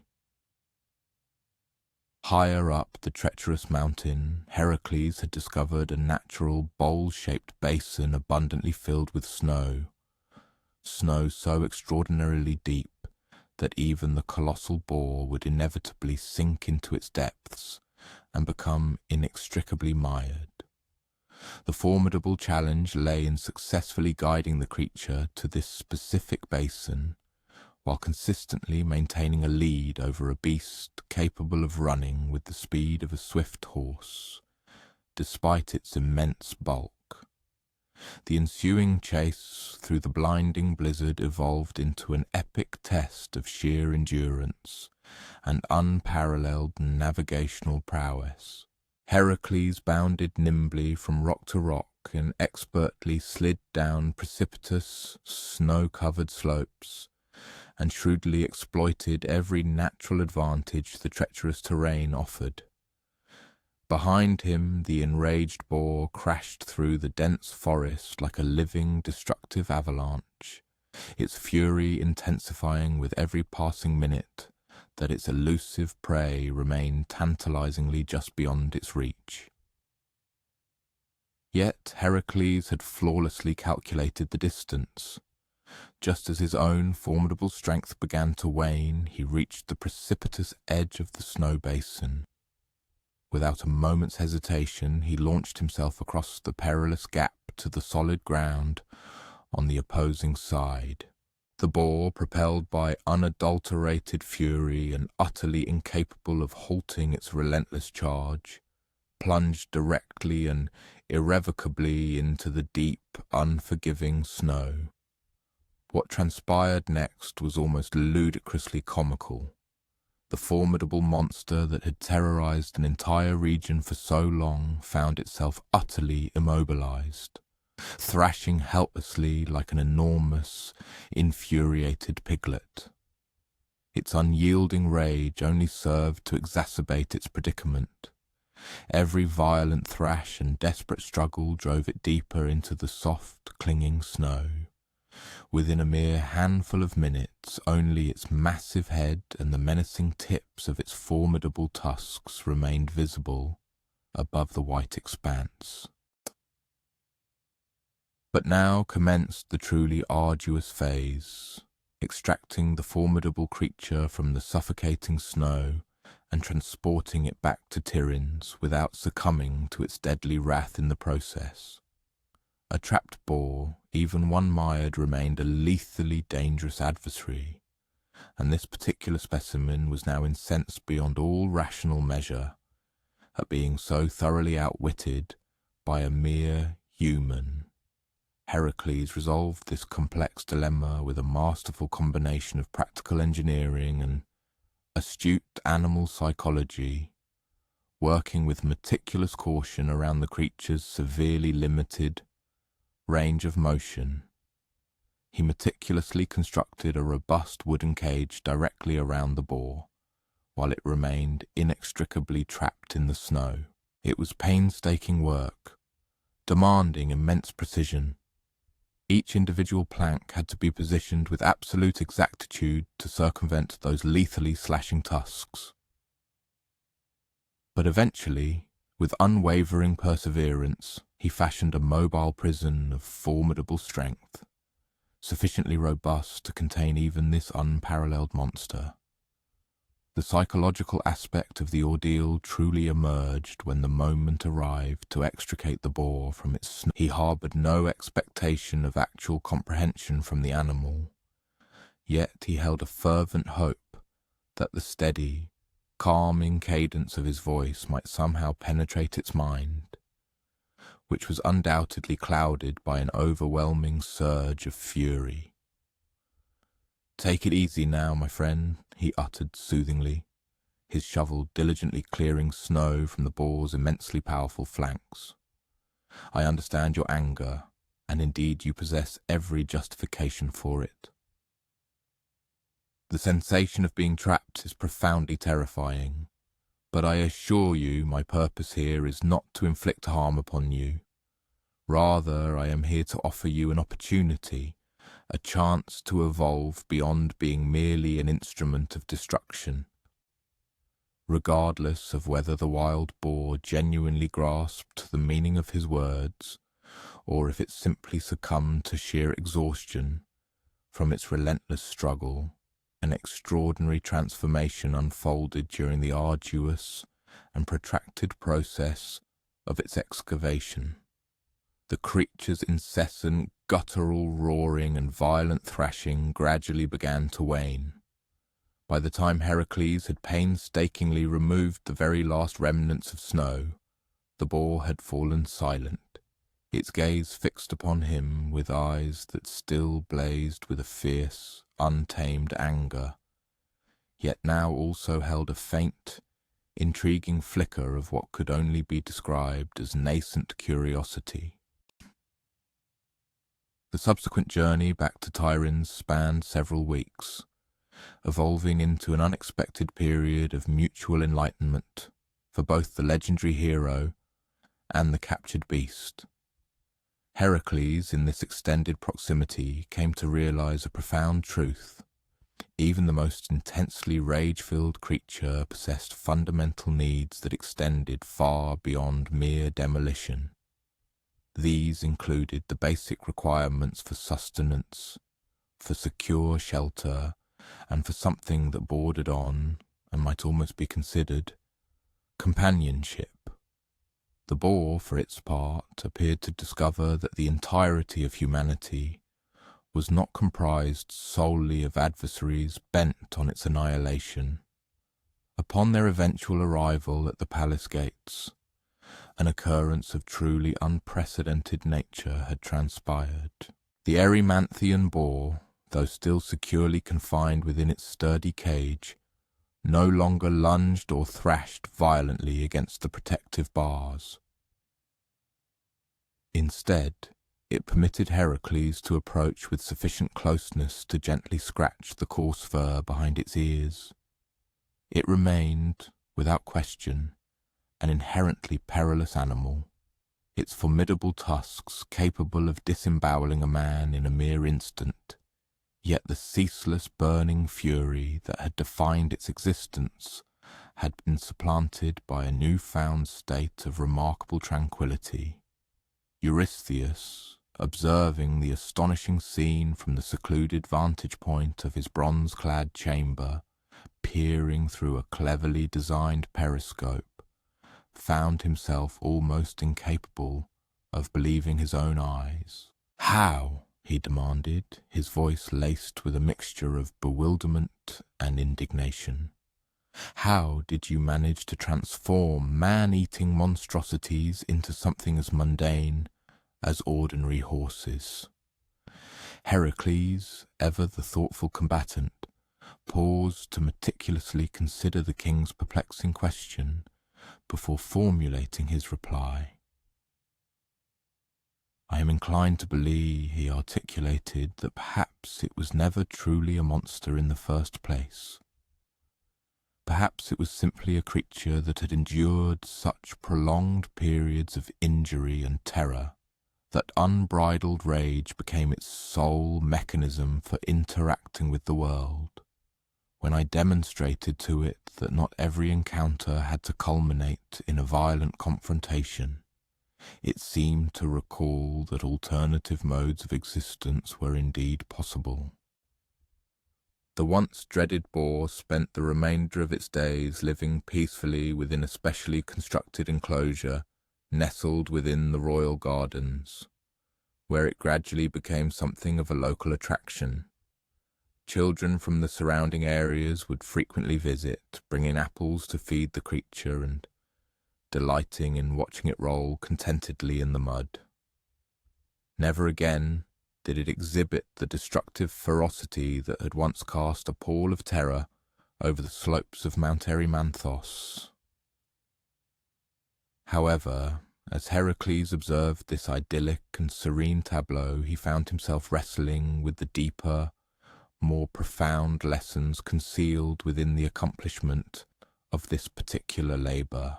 If even the most inherently violent beast could attain a state of calm when treated with unwavering patience and genuine respect, what profound implications did that hold for the very essence of human nature? What did it suggest about the tantalizing possibility of redemption for an individual who had committed truly dreadful acts? And perhaps most crucially, as he braced himself for the next formidable challenge that awaited him, what would happen when the entity requiring pacification was not a wild creature, but rather the pervasive corruption and moral decay that inevitably accumulates when individuals cease to consider the far-reaching consequences of their actions? The serene image of the transformed boar, grazing placidly within the verdant royal gardens, remained vividly imprinted upon Heracles' memory when Eurystheus unexpectedly summoned him for his fifth labour. Yet there was an unmistakable shift in the king's tone this time. a distinct note of particular satisfaction that chillingly implied this forthcoming assignment might prove to be the most utterly humiliating yet conceived.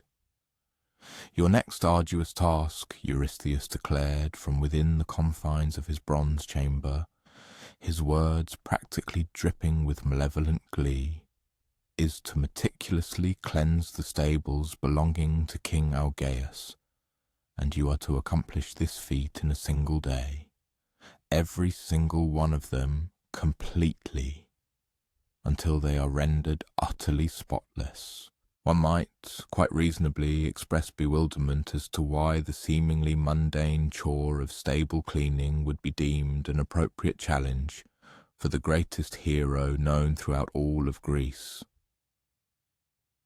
However, Eurystheus had conducted his meticulous research, and he possessed an exact understanding of the sheer impossibility of his demand. King Argaeus of Elis, it was widely known, possessed a greater number of cattle than any other individual in the entire world. A staggering 3,000 head, each representing the finest livestock in existence. And remarkably, he had never once undertaken the task of cleaning their stables. Not a single time in 3 decades. Endeavour to visualize, if your imagination allows, the colossal accumulation of filth generated by 3,000 cattle over the span of 30 uncleaned years. The stables were not merely dirty. They had become, in essence, geological formations of compacted manure, layer upon layer of waste that had steadily built up until the original floor was entombed beneath a staggering 30 feet of putrid corruption. The noxious stench emanating from this monumental unsanitariness could be detected from miles away, and the swarms of flies that perpetually hovered above the stables formed dense, dark clouds visible even from distant neighbouring kingdoms. But the true insidious brilliance of Eurystheus's calculated cruelty lay unequivocally within the stringent time constraint, a mere single day. A task that would demand the concerted efforts of hundreds of labourers over many months was now decreed to be completed between the rising and setting of a single sun by one solitary individual. This was not merely physically unachievable, it was meticulously engineered to be profoundly demoralizing, specifically designed to degrade the illustrious hero, reducing him to the abject level of the lowest and most menial servant. As Hercules embarked upon his journey toward Elis, he found himself with ample time to ponder the far-reaching implications of this particular labour.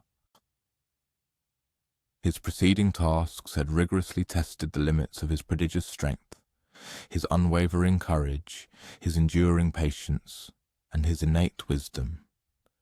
This current assignment, however, appeared to be crafted with the sole intention of public humiliation. Yet perhaps this very aspect was precisely what lent it its unexpected importance. Perhaps the crucial lesson of learning to discern and embrace dignity even within the most humble and repulsive of tasks was an integral segment of his ongoing arduous journey toward ultimate redemption. The overwhelming stench assailed his senses long before the stables themselves even came into view. It was an odour so extraordinarily profound and complex that it seemed to possess distinct layers. The sharp, acrid bite of freshly deposited waste, the rich, earthy pungency of decomposition that had been festering for decades, and beneath it all, a pervasive, fundamentally rotten essence that caused the eyes to instinctively water and the stomach to revolt with visceral intensity. When Hercules finally reached the palace of King Algaeus, he encountered a ruler who appeared genuinely mortified by his own notorious and long-standing neglect. Algaeus was, in most other aspects, a commendable man, generous in his hospitality toward guests, equitable in his governance of subjects, and widely celebrated for the exceptional quality of his cattle. But somehow the daunting task of cleaning the stables had perpetually been deferred, always postponed until tomorrow, and that elusive tomorrow had inexplicably stretched into 30 years of accumulated filth. I am well aware of how it appears, Augeas confessed, not quite meeting Heracles' gaze as they both surveyed the truly monumental mess. I continually intend to hire men to address it, but the undertaking has grown to such an immense scale that I simply wouldn't know where to even begin. And the sheer expense. Do you comprehend the astronomical cost of engaging enough workers to clear away all of that? Heracles attempted to navigate through the stables, or rather he tried to. In the vast majority of areas, the accumulated waste reached almost to the very roof, leaving only precarious narrow passages winding between towering, putrid walls of solid filth. The cattle themselves had over time adapted to this dire situation by living primarily outdoors, only seeking refuge within the stables during the most severe weather conditions.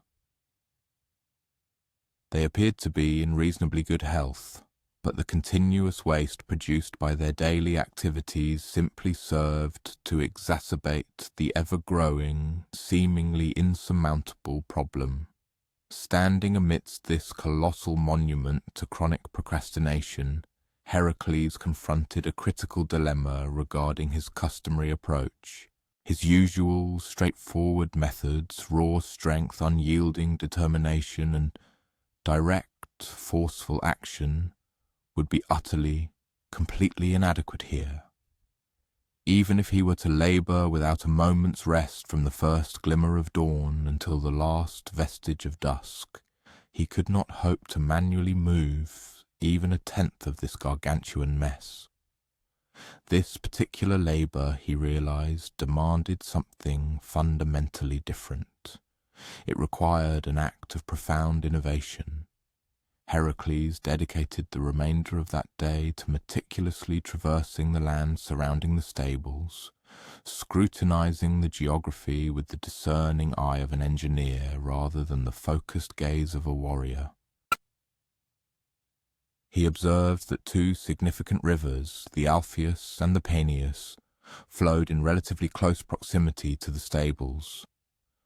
More importantly, he recognized that with some judicious and creative excavation, their natural courses could be temporarily diverted to flow directly through the heart of the corrupted buildings. That very evening he presented his audacious plan to King Augeas. "I am capable of cleaning your stables in a single day," he stated with quiet conviction, "but I will require assistance with the preparatory work. Lend me 50 of your men for the duration of the night, and by tomorrow evening your stables will be utterly spotless." Augeas, driven to desperation after decades of public embarrassment, agreed without a moment's hesitation. "If you can truly accomplish this unprecedented miracle," he declared, "I will grant you a tenth of my cattle as payment, 300 of the finest animals to be found anywhere in Greece." Heracles accepted the generous offer, even though he was acutely aware that he could not in fact retain the payment. The labours assigned to him were intended as penance, a path to atonement, not a means of personal profit. Nevertheless, the king's promise provided an invaluable additional motivation to secure the necessary assistance. Throughout the entire night, Heracles and the 50 workers toiled with a concentrated focus and an intense vigour that astonished even these men, who were themselves well accustomed to the rigours of arduous labour. They were not merely displacing earth, they were, in a very real sense, reshaping the very landscape itself, meticulously carving out channels that would serve to redirect the immense flow of two major rivers toward a singular, transformative purpose. The work was undeniably backbreaking, yet there was an undeniable, deeply satisfying quality to their collective effort. These men had lived for years with the pervasive shame stemming from their king's notoriously filthy stables, rendered powerless to address the problem due to its sheer, overwhelming scale. Now, finally, they were actively engaged in taking decisive action that promised to resolve the deeply entrenched issue permanently. As the first faint rays of dawn began to break across the horizon, the final, crucial preparations were complete. Two meticulously engineered channels now led directly from the respective rivers to the stables, each equipped with robust wooden gates poised to precisely control the impending deluge. Additional, carefully designed channels on the far side of the complex were ready to receive the outgoing water, along with whatever it would wash away, safely directing the immense volume downstream to agricultural areas where the nutrient-rich waste could, in fact, beneficially serve as a potent natural fertilizer for the land. The pivotal moment of truth arrived precisely as the sun ascended to its zenith. Hercules and his dedicated helpers, working in perfect synchronicity, simultaneously opened the massive gates. With a thunderous roar, the combined, formidable might of the two rivers came surging and rushing through the Augean stables like an unstoppable, purifying flood.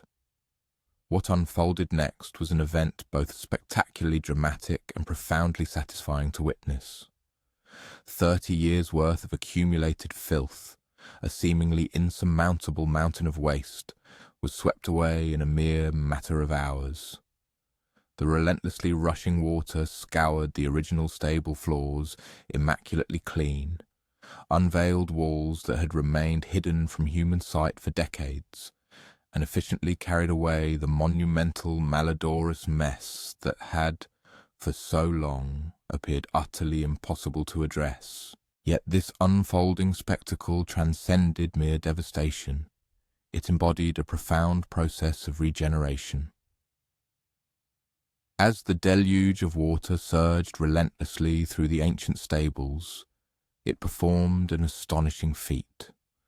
The accumulated layers of decades-old refuse, thoroughly intermingled with the swift currents of the river, transmuted into an exceptionally potent fertilizer, destined to enrich farmlands for a considerable distance downstream. What initially presented itself as an intractable problem, a symbol of long-standing neglect, was now being fundamentally repurposed into a valuable and beneficial resource. By the late afternoon, the formidable undertaking had reached its triumphant conclusion. Where once stood stables so notoriously vile that their stench reportedly permeated the air of adjacent kingdoms, there now gleamed immaculate structures, their stone floors glistening moistly under the afternoon sun. The mighty rivers, having served their extraordinary purpose, were skillfully diverted back into their natural channels, leaving behind edifices that were not merely cleansed, but fundamentally revitalized, imbued with a fresh, pristine essence. King Augeas, overwhelmed by a torrent of elation and profound relief, found himself shedding tears of sheer emotion. For 30 long years, he repeatedly articulated, his voice thick with emotion, 30 years I have endured this mortifying disgrace, and you, Hercules, have eradicated it in but a single day. Without a moment's hesitation, he commanded his retainers to present 300 of his most magnificent cattle, honouring the solemn pledge of recompense he had made. However, At this juncture, Heracles confronted an unforeseen ethical quandary. He had meticulously executed the labour precisely as stipulated. The stables were undeniably clean, the arduous task completed within the prescribed single day, and his accomplishment was largely a testament to his individual ingenuity and strategic foresight. Yet he had also entered into an agreement with Algaeus that promised him personal gain, an arrangement that seemed to fundamentally contravene the very essence of penance that these arduous labours were intended to embody. Following a period of intense deliberation, Heracles arrived at a resolution that astonished all present, including himself. He formally accepted the promised cattle, but without delay he distributed them, a portion to the diligent labourers who had assisted with the preparatory excavation, and the remainder to impoverished farmers within the region who desperately required livestock to sustain their families. He retained not a single animal for his personal benefit. When intelligence of this unprecedented action reached the ears of Eurystheus, the king's reaction was both immediate and entirely predictable. "This particular labour holds no validity," he pronounced unequivocally. Heracles accepted remuneration for his efforts, thereby converting it into a commercial transaction rather than an act of atonement. Furthermore, he predominantly utilized the power of the rivers to accomplish the actual cleansing, which signifies that he did not fulfill the mandate primarily through his own physical exertion. It was a severe condemnation, rendered even more cutting by its undeniable adherence to technicalities. Nevertheless, as Heracles made his preparations to depart from Elis, King Argaeus discreetly drew him aside for a private colloquy. "I am entirely unconcerned with the pronouncements of your cousin," Argaeus confided in a hushed tone. "What you achieved here transcended the mere cleaning of stables. You demonstrated to me that no challenge is insurmountable if one possesses the willingness to engage in creative thought and apply diligent effort. You restored my long-lost dignity, and you transmuted a source of profound shame into something profoundly beneficial. These are unequivocally the hallmarks of a genuine hero." As Heracles strode away from the now gleaming stables, his mind was occupied with profound reflections on the insights gained from this peculiar assignment. He pondered how, at times, the most crucial work lacked any superficial glamour. He considered that true heroism occasionally manifested in devising innovative solutions to dilemmas that others had deemed utterly beyond hope. And he realized that sometimes the most significant triumph lay not solely in the achievement itself, but in the unwavering integrity maintained while undertaking essential duties. Yet, as he journeyed back towards Tiryns, a disquieting question lingered. What new form of ordeal awaited him? If Eurystheus's malevolence was becoming increasingly inventive, dismissing completed labours on tenuous technical grounds, what truly impossible challenge would next test not only his formidable capabilities, but his very comprehension of what it truly meant to serve others?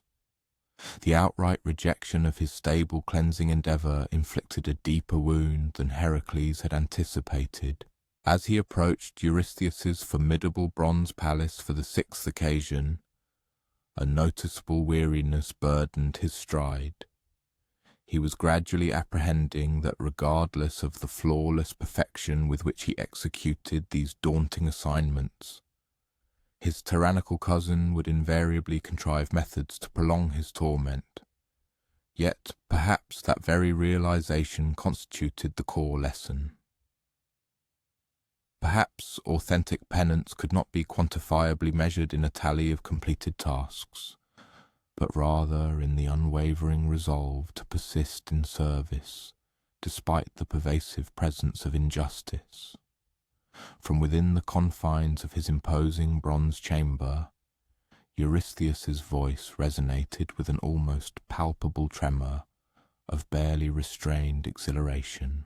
For many months he had meticulously orchestrated this forthcoming challenge, even consulting with Hera herself to guarantee it would test Hercules in dimensions that no preceding labour had ventured to explore.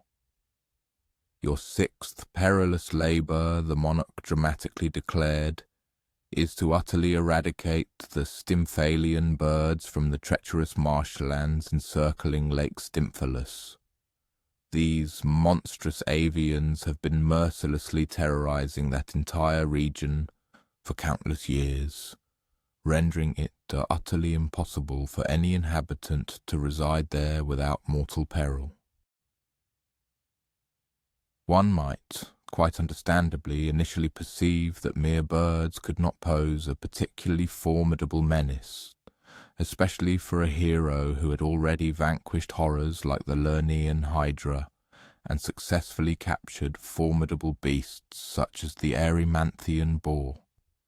However, the Stymphalian birds were far from ordinary avian creatures. They possessed the imposing stature of cranes, yet their feathers were not soft plumage but razor-sharp metallic blades. Their beaks crafted of bronze, capable of piercing even the stoutest armour, and their insatiable craving for human flesh had cemented their reputation as the most dreaded predators throughout all of Arcadia. These terrifying birds hunted in colossal flocks, numbering in the hundreds, their collective ascent so vast that they literally obscured the sun, casting a pall over the sky. Their metallic feathers could be propelled with lethal force, akin to a volley of arrows, raining down certain death upon any unfortunate soul who dared to trespass into their dominion. Most horrifying of all, they possessed a chilling intelligence, sophisticated enough to employ complex strategies, coordinating their movements to expertly corner their prey and leveraging their overwhelming numerical superiority to vanquish even well-equipped contingents of seasoned hunters. The arduous journey towards Lake Stymphalus led Heracles through an increasingly desolate and forsaken landscape. Once thriving villages scattered across this region now stood abandoned, their former inhabitants having long since fled to more secure territories. Farms lay desolate, their fertile fields slowly surrendering to an unchecked proliferation of wild vegetation. Even the established roadways exhibited clear signs of disuse, as travellers had long since learned the grim necessity of entirely avoiding this perilous zone. As Heracles drew nearer to the ominous lake, the unmistakable indicators of the bird's ubiquitous presence became utterly impossible to disregard. Trees stood starkly denuded, not by the natural progression of seasons, but by the ceaseless abrasion of metallic talons. The very ground was strewn with a macabre collection of bones, both animal and human, meticulously stripped clean by bronze beaks. Most unsettling of all, the metallic feathers, deeply embedded in tree trunks and scattered across the terrain, glinted menacingly in the sunlight, creating a disquieting panorama reminiscent of a vast field of upended knives. The lake itself, under different circumstances, would have presented a scene of breathtaking beauty. Nourished by pristine mountain streams, it formed a perfectly circular expanse of crystal clear water, enveloped by extensive marshlands that should have teemed with vibrant wildlife. Instead, an unsettling quietude pervaded the atmosphere, broken only by the infrequent ripple disturbing the water's surface. The silence was so profound and absolute that even Heracles' own footsteps seemed unnaturally amplified, Yet he possessed an unwavering certainty that the birds were indeed present. Concealed within the dense reeds and towering grasses that fringed the lake, hundreds of these deadly entities were undoubtedly observing his every movement. He could perceive their focused attention as a palpable, oppressive weight, and a chilling sensation pricked the nape of his neck, confirming his unwelcome status as potential prey under their scrutinizing gaze. Hercules established his temporary encampment upon a modest hill that offered an unobstructed vista of the marsh, positioned close enough to meticulously observe the birds' routines, yet sufficiently distant to evade an immediate assault. As twilight descended, he gained his initial terrifying insight into the formidable adversary he faced. The birds emerged for their nightly hunt with the ferocity of a storm given sentient form.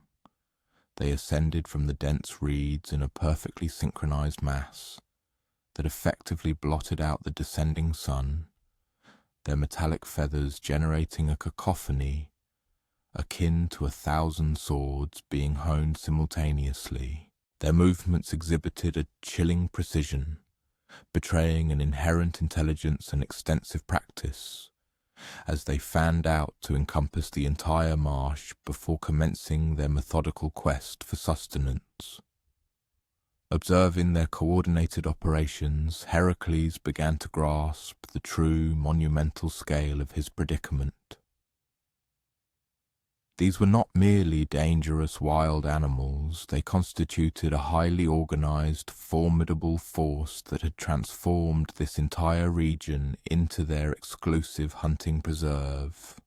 Engaging them in direct combat would be tantamount to blindly charging into a relentless hailstorm of bronze arrows, while simultaneously being assailed by hundreds of airborne, razor-sharp blades.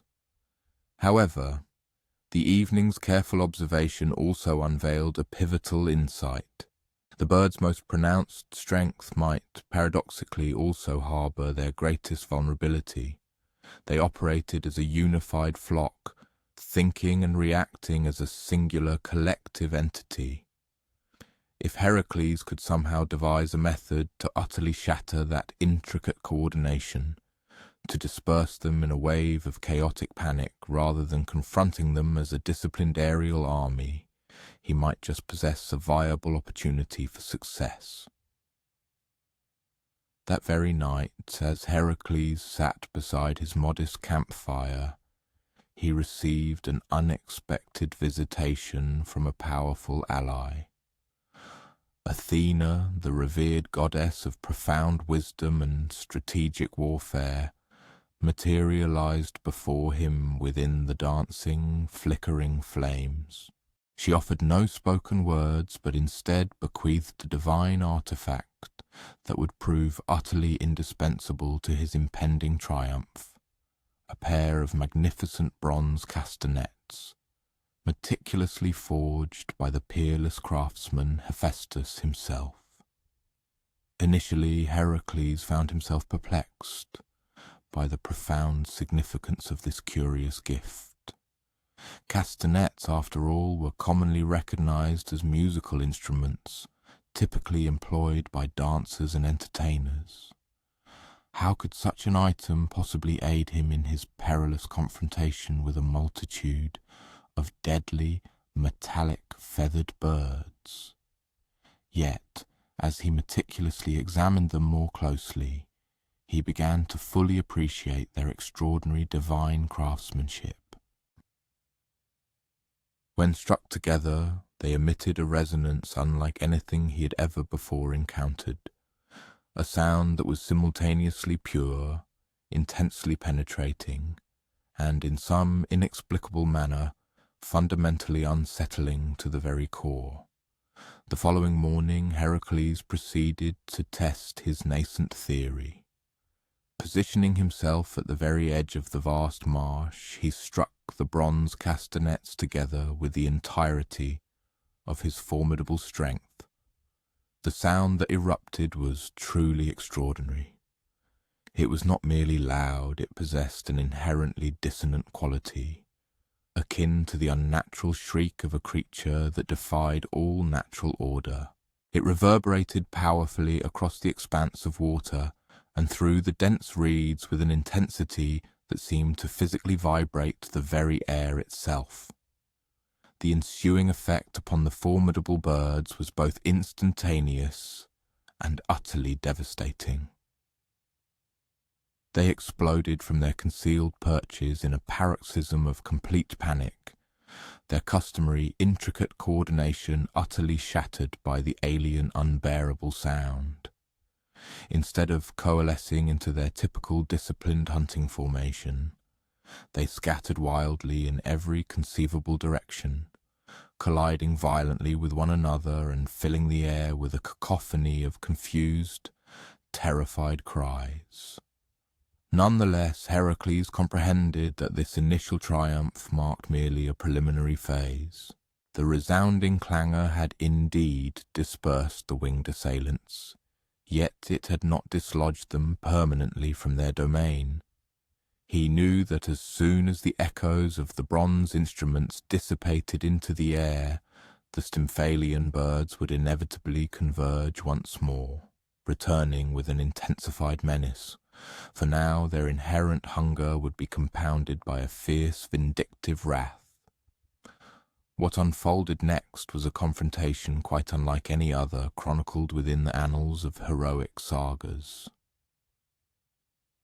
Heracles dedicated the entirety of the day to a relentless circuit around the vast expanse of the lake, employing the clanging castanets to maintain the birds in an unceasing, agitated flight.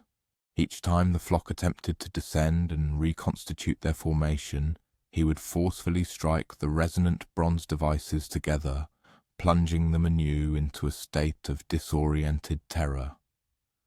This was an extraordinarily taxing endeavour, demanding not only immense physical stamina, but also an acute strategic intellect. Heracles was compelled to remain perpetually in motion, anticipating the birds' efforts to regather and meticulously positioning himself to thwart their every attempt at cohesion. The application of the castanets required absolute precision.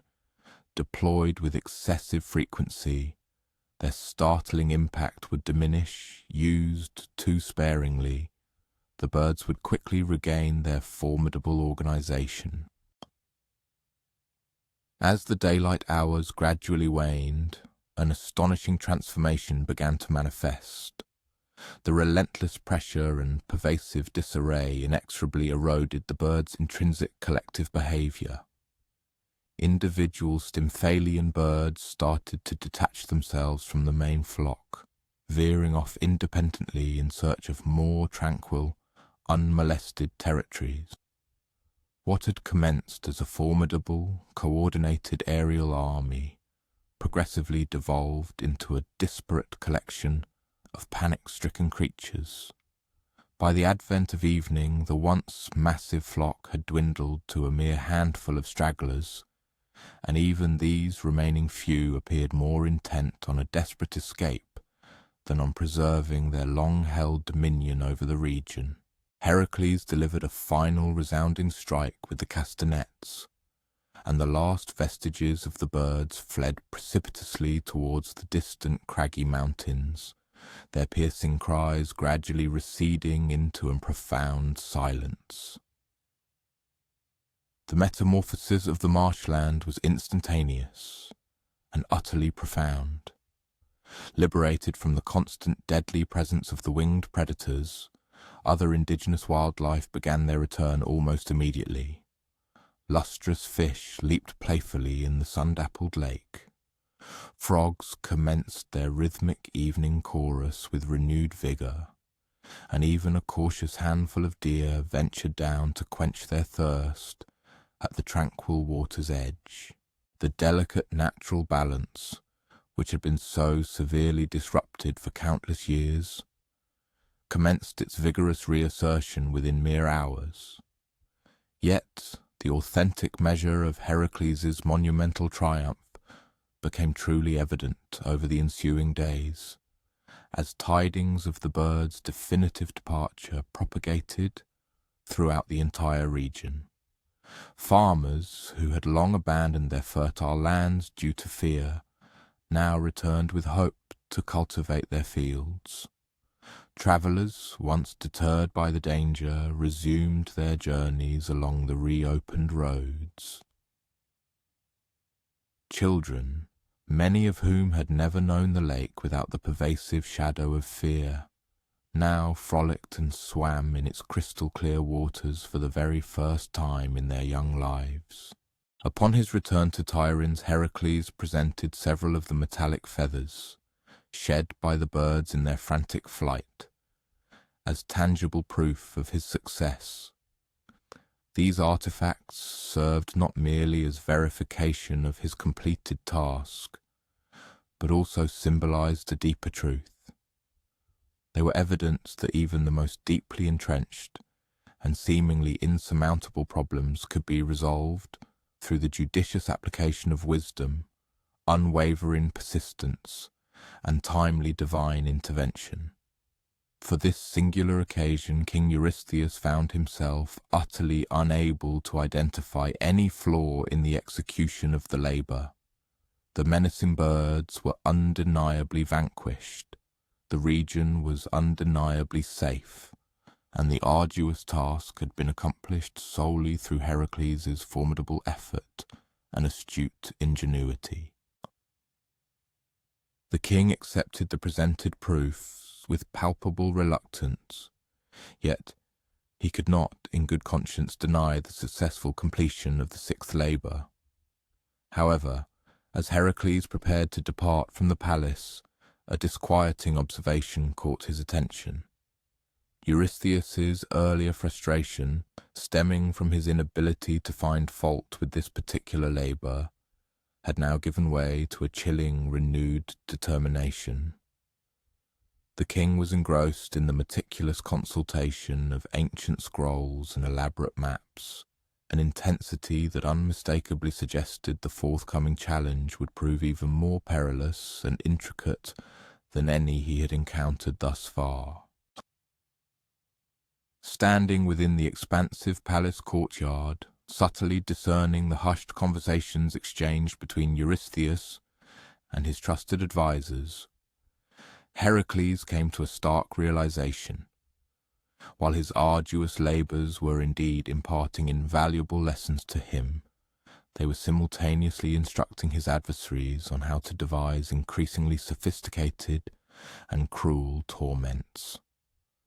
The profound question that lingered, haunting him as he walked away, was this: what would transpire when sheer wisdom and unyielding courage no longer sufficed?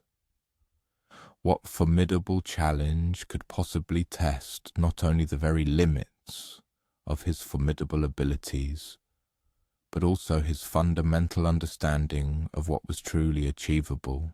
The triumphant resolution of the Stymphalian bird's menace had instilled in Heracles a new-found measure of self-assurance, a confidence he had not experienced since the very inception of his arduous labours. He had meticulously learned to synergize raw strength with astute strategy, to graciously accept divine assistance when offered, and to forge solutions that ultimately restored harmony rather than merely perpetuating destruction. Yet, as he once again stood before Eurystheus's imposing bronze chamber, he instinctively sensed that this hard-won wisdom was on the precipice of being tested in entirely unprecedented ways. "Your seventh labour," Eurystheus declared, his voice imbued with barely suppressed malice, "will transport you far beyond the familiar shores of Greece. You are commanded to journey to the distant island of Crete, and there capture the formidable bull that has been relentlessly terrorizing King Minos and his people. You must deliver it back here, alive and entirely unharmed." At first consideration, this directive might have appeared deceptively straightforward.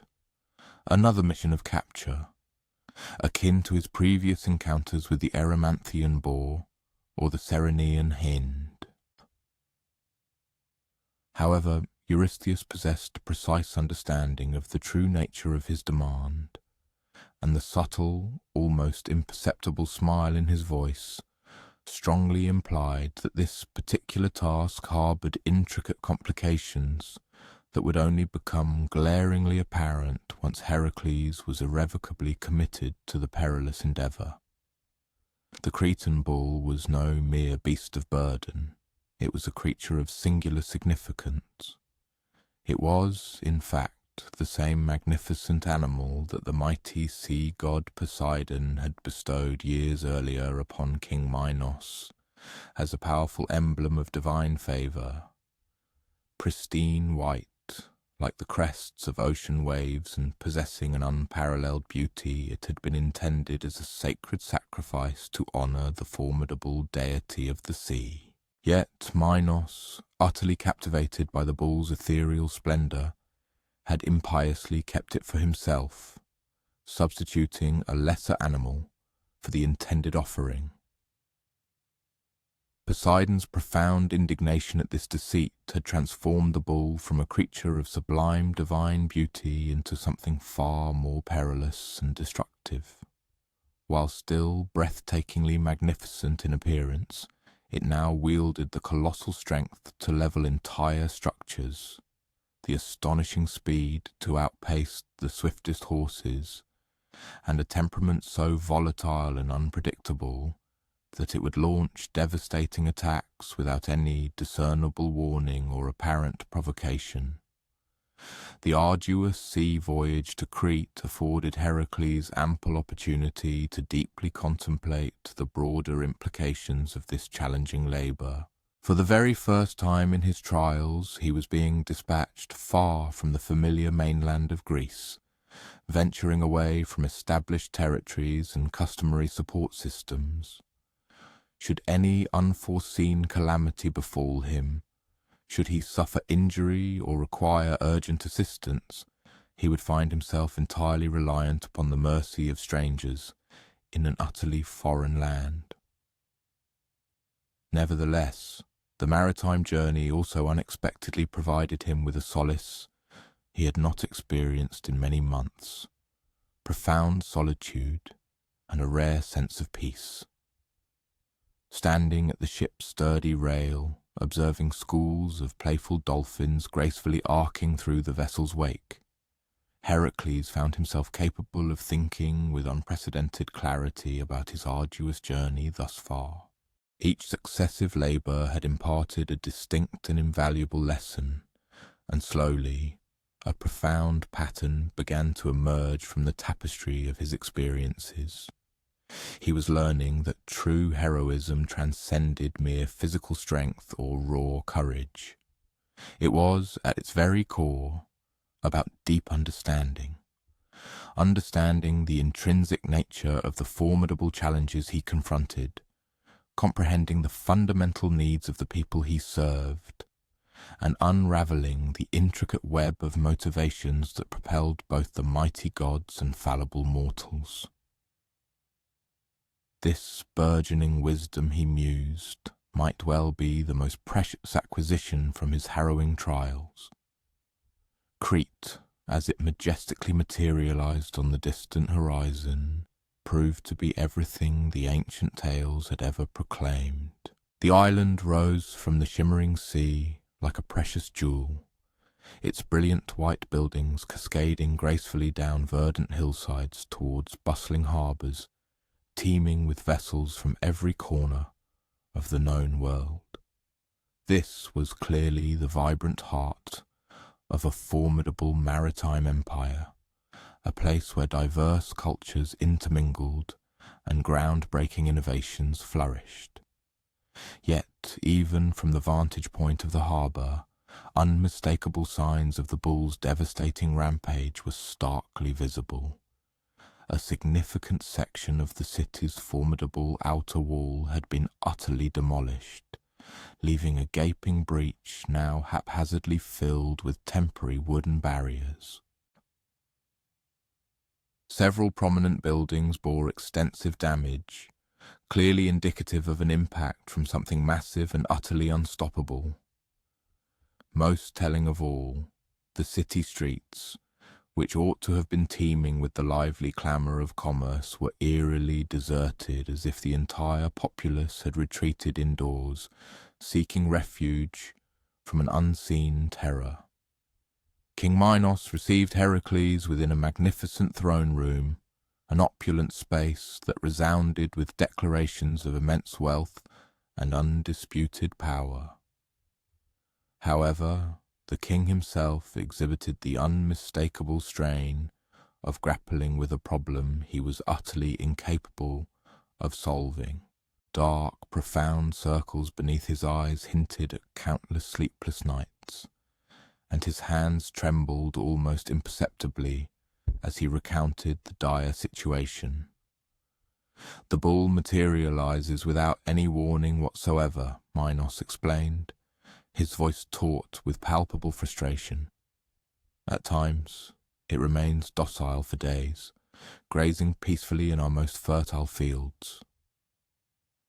Then, without a moment's notice, it suddenly transforms into a force of pure, unbridled destruction.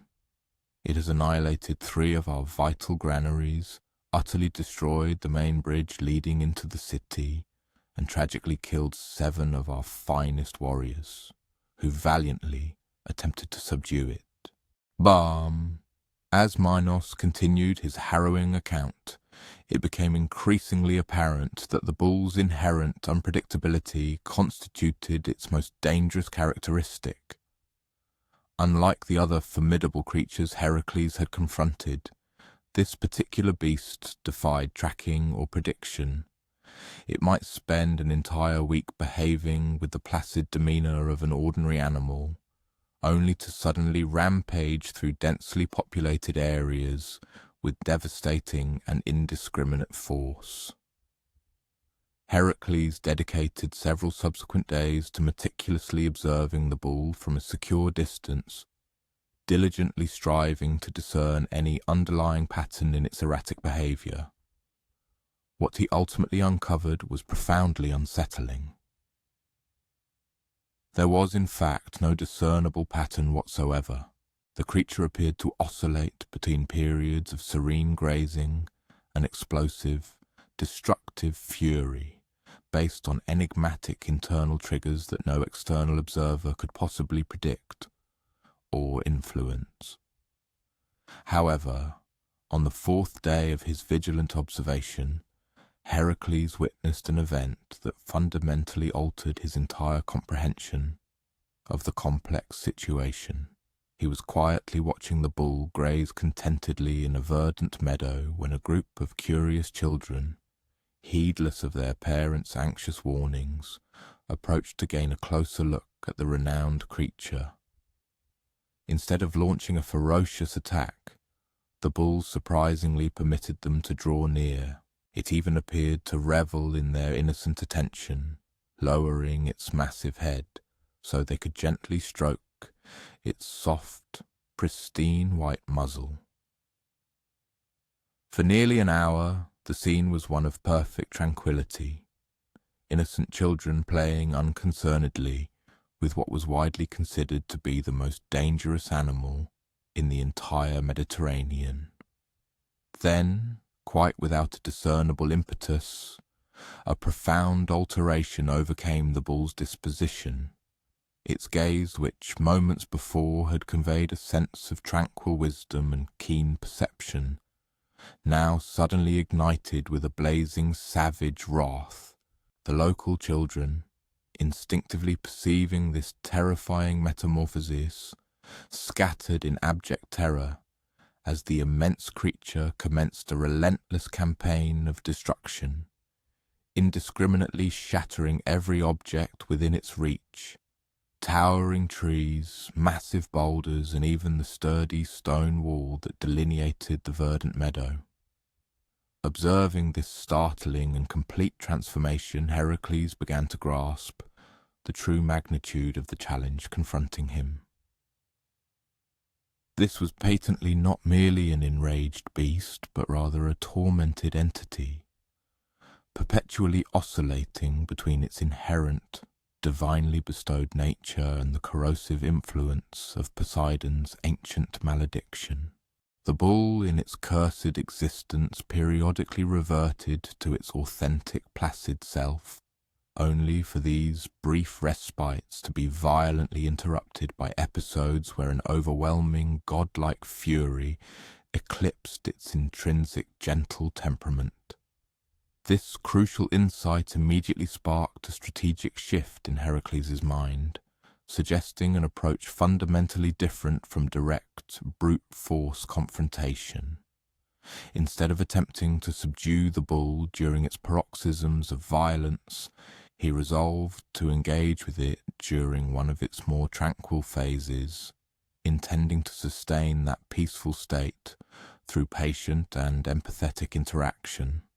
The propitious moment presented itself 3 days hence.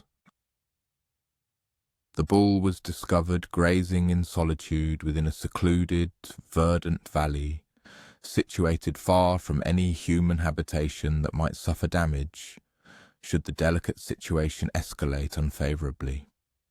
Hercules commenced his approach with deliberate slowness and an absolute lack of concealment or artifice.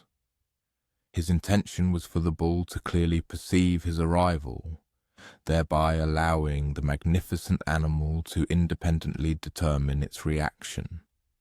The colossal creature, raising its majestic head, observed Hercules' measured advance with what appeared to be an inquisitive rather than hostile expression.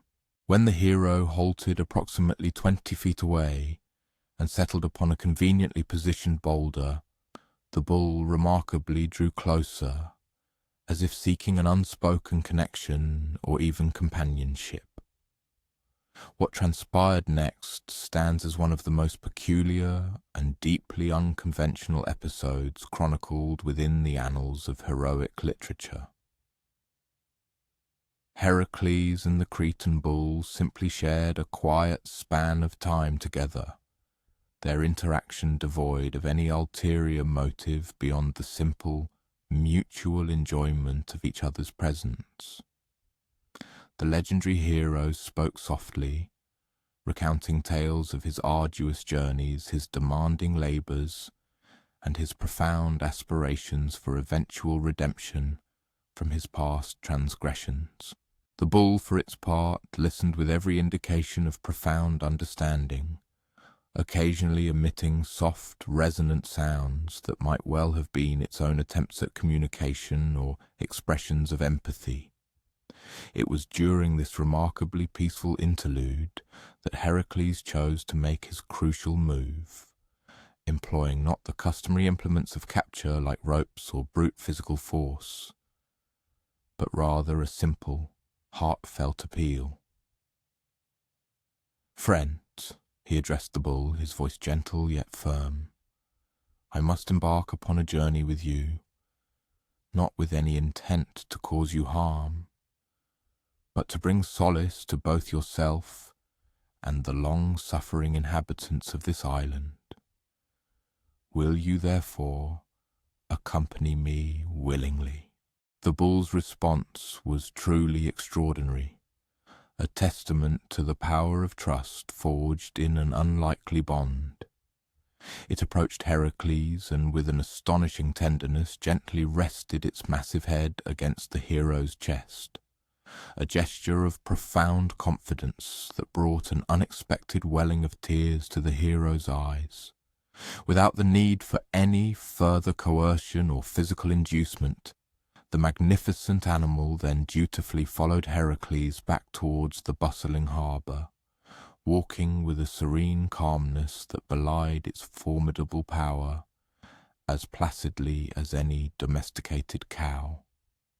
The subsequent loading of the bull onto the vessel destined for mainland Greece quickly transformed into an impromptu community celebration. The grateful populace of Crete, finally liberated from years of pervasive fear and anxiety, gathered in jubilant throngs to witness the remarkably peaceful departure of the very creature that had, for so long, terrorized their island. Children who had fled in sheer panic just a few days prior now waved their tiny hands in farewell to the bull, as if bidding adieu to a cherished old friend rather than a formidable beast. However, the ultimate validation of Hercules' unconventional approach was yet to be found, and it arrived during the challenging sea voyage. Confined within the relatively cramped confines of a ship, with absolutely no space for the bull to exert its immense power, every individual aboard faced grave peril should the creature's violent phase return, and the divine curse reassert its terrifying dominance. For 3 uneventful days the bull maintained its remarkable calm, appearing even to savour the invigorating sea breeze and the rhythmic sway of the ocean waves. On the 4th day, however, the inevitable occurrence arrived.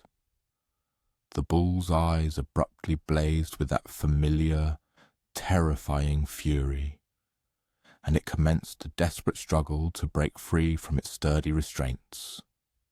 Yet, this time, instead of retreating in fear or bracing himself for another fierce battle, Hercules performed an entirely unexpected act. He bravely approached the raging animal and began to sing a soft, wordless melody, a tender lullaby that his mother had often hummed to him during his own childhood. The effect of this gentle, haunting tune was gradual, yet utterly unmistakable. The bull's frantic struggles progressively diminished in intensity. Its laboured breathing began to slow, and with deliberate slowness, its eyes gradually reverted to their normal, intelligent, and lucid expression. The divine rage steadily receded, replaced once again by the creature's true, inherent nature. Upon their arrival in Tiryns, Heracles presented the bull to Eurystheus, not as a vanquished captive monster, but as a genuinely reformed creature, now demonstrably capable of coexisting peacefully among human beings. The ensuing demonstration was undeniably convincing. The bull allowed itself to be calmly led into a temporary enclosure and exhibited absolutely no signs of the aggressive violence that had once plagued and terrorized the island of Crete. For once, King Eurystheus found himself with no legitimate grounds upon which to reject the completed labour. The bull had been successfully captured alive and entirely unharmed, safely transported back to mainland Greece and delivered in a condition that posed no discernible threat to anyone. The 7th labour was, beyond any dispute, an unequivocal success. Nevertheless, as Heracles made preparations for his departure, he could not help but notice the calculating, shrewd glint in his cousin's eyes. The king was slowly but surely beginning to comprehend that conventional brute force challenges were no longer sufficient to truly break or diminish his increasingly formidable and capable cousin. Whatever formidable task lay ahead would undoubtedly need to test not merely Heracles' formidable physical abilities, but rather the very essence of his indomitable spirit and moral fibre. Standing amidst the serene courtyard, observing the Cretan bull grazing contentedly alongside the now reformed Erymanthian boar, Heracles found himself reflecting deeply on the profound lessons he had gleaned regarding the transformative power of patience and genuine understanding. Yet, deep within his heart, he harboured an unsettling premonition that these gentler, more nuanced lessons were merely preparing him for future trials that would demand every ounce of the wisdom he had painstakingly acquired. The question that relentlessly haunted his quiet moments was deceptively simple. yet terrifying in its implications. What happens when understanding and compassion, even in their fullest measure, ultimately prove insufficient? What kind of insurmountable challenge could possibly break even a hero who had learned to perceive the divine spark within every creature he encountered? The sight of Diomedes' notoriously man-eating mares now grazing peacefully in the royal stables, alongside the other previously monstrous creatures Heracles had reformed, had pushed Eurystheus to an entirely new echelon of frustration and impotent rage. Heracles was clearly not simply growing stronger or more skilled in battle. He was undergoing a fundamental, profound transformation, discovering innovative methods to convert fearsome monsters into docile companions. This alarming development threatened to unravel everything that Eurystheus and Hera had hoped to achieve through these arduous labours. From the confines of his bronze-clad chamber, the king's voice carried a distinct note of desperate malice and thinly veiled vindictiveness. Your 8th labour will compel you to journey to Thrace, to the brutal realm ruled by King Diomedes. You are commanded to steal his 4 mares and bring them back to me. Let there be no misunderstanding. These are no ordinary horses. They are the fiercest, most savage creatures alive, and Diomedes feeds them human flesh to perpetually maintain their monstrous strength and inherent savagery. The full implications of this new, horrifying task struck Heracles with the force of a physical blow. For the very first time in his labours he was being explicitly asked to steal, rather than merely capture or kill a beast. More profoundly disturbing still, he was being dispatched to confront creatures that had been deliberately and systematically corrupted through the horrific practice of being fed human victims. This labour was clearly not about taming a wild monster or merely solving a challenging problem. It was about directly confronting an embodiment of pure, unadulterated evil, and, somehow, finding a path toward its redemption. However, there was yet another unsettling aspect to this particular assignment that gave Heracles significant pause. Diomedes of Thrace was infamous throughout all of Greece as one of the most brutal and tyrannical rulers alive, a man who revelled in acts of torture and treated human life as a mere, expendable commodity. The mares, therefore, were not simply dangerous animals, they were direct instruments of his unparalleled cruelty, fed indiscriminately on the flesh of his myriad enemies and countless innocent victims alike. As Heracles meticulously prepared for the perilous journey to Thrace, he made a crucial decision that would ultimately prove pivotal to the labour's eventual outcome. Instead of embarking on this daunting quest alone, he requested that his loyal nephew and several other promising young heroes accompany him. If he was truly to confront such systematic and entrenched evil, he reasoned, he would undoubtedly require companions who shared his unwavering commitment to justice and the fundamental dignity of all human life. The journey northward proved to be a profoundly sobering experience. As they ventured deeper into the desolate and oppressive territory of Diomedes, the undeniable signs of his ruthless tyranny became progressively impossible to overlook. Villages appeared fortified like military encampments, their inhabitants peering fearfully from behind heavily barricaded doors and windows. The winding roads were patrolled by heavily armed, suspicious soldiers who eyed all travellers with overt distrust. Most disturbing of all, they passed several grim execution grounds where the sun-bleached bones of Diomedes' countless victims lay scattered and unburied, a macabre testament to his reign of terror. Diomedes' palace, when they finally reached its formidable presence, was less a place of regal beauty and more a fortress explicitly designed for sheer intimidation. Its black stone walls rose starkly and sheer from the surrounding plain, ominously topped with menacing iron spikes. The main gate itself was gruesomely flanked by the severed heads of recent victims, left to slowly rot as a chilling warning to anyone who might dare to challenge the king's absolute and brutal will. But it was within the stables that the true horror of Hercules' impending confrontation was unequivocally revealed. The 4 mares of Diomedes were housed in a specialized compound, encircled by formidable walls that soared 20 feet high. The entire enclosure reeked pungently of death and decay, and the very ground beneath their feet was disturbingly littered with human bones, gnawed clean by the mares' powerful equine teeth. The mares themselves were a magnificent yet terrifying sight, larger than any normal horses, with eyes that burned with a chilling blend of intelligence and malevolence.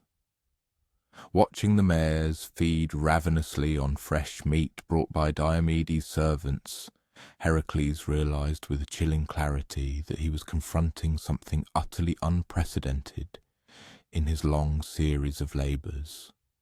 These were not creatures corrupted by a divine curse or driven mad by some supernatural influence. Rather, they were animals that had been systematically and deliberately perverted through the sheer cruelty of human hands, meticulously taught to crave the very flesh of Heracles' own species. That evening, as Heracles and his companions established their camp just outside the grim city walls, they were approached by a desperate group of refugees, individuals who had successfully escaped Diomedes' tyranny and now subsisted as outlaws in the harsh wilderness. Their leader, an elderly man named Abdurus, recounted harrowing tales that sickened even the battle-hardened heroes with profound revulsion. "He feeds them anyone who displeases him," Abdurus explained, his voice hollow and trembling with remembered horror. "Political prisoners, debtors who cannot repay their dues, sometimes merely people who, in his twisted view, looked at him the wrong way. The mares have horrifyingly learned to associate human screams with their feeding time. They become intensely excited when they perceive people crying out in fear."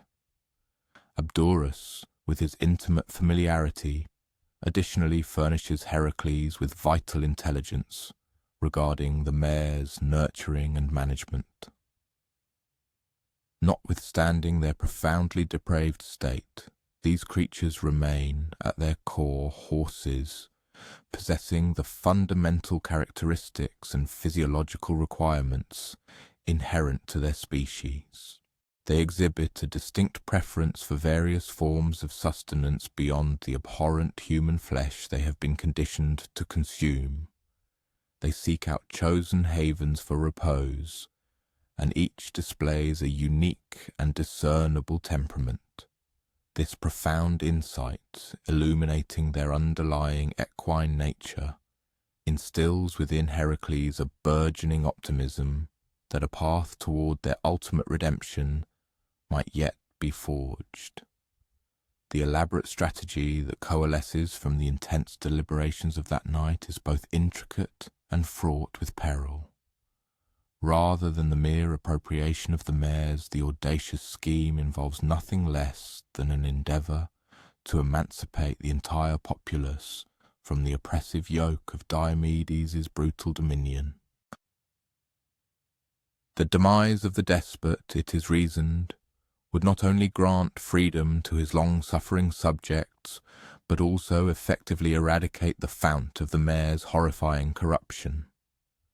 This ambitious undertaking, however, signifies that Heracles will be contending not merely with monstrous beasts, but with a pervasive architecture of malevolence, a deeply entrenched system of organized evil. The assault commences with the first blush of dawn, as Hercules and his loyal companions launch a synchronized offensive, targeting both the regal palace and the fortified stables with precision, while his comrades bravely confront Diomedes' armed retinue in the sprawling main courtyard. Heracles, with singular resolve, infiltrates the mare's secure equine enclosure alone. He carries not instruments of combat, but offerings of sustenance, luscious apples and wholesome, fresh grain, items thoughtfully chosen, designed to reawaken within the corrupted horses a faint echo of their original, untainted nature. The ensuing encounter with the monstrous mares proves to be utterly unprecedented in Heracles' vast experience. These terrifying creatures, it becomes horrifyingly clear, do not merely seek to kill him.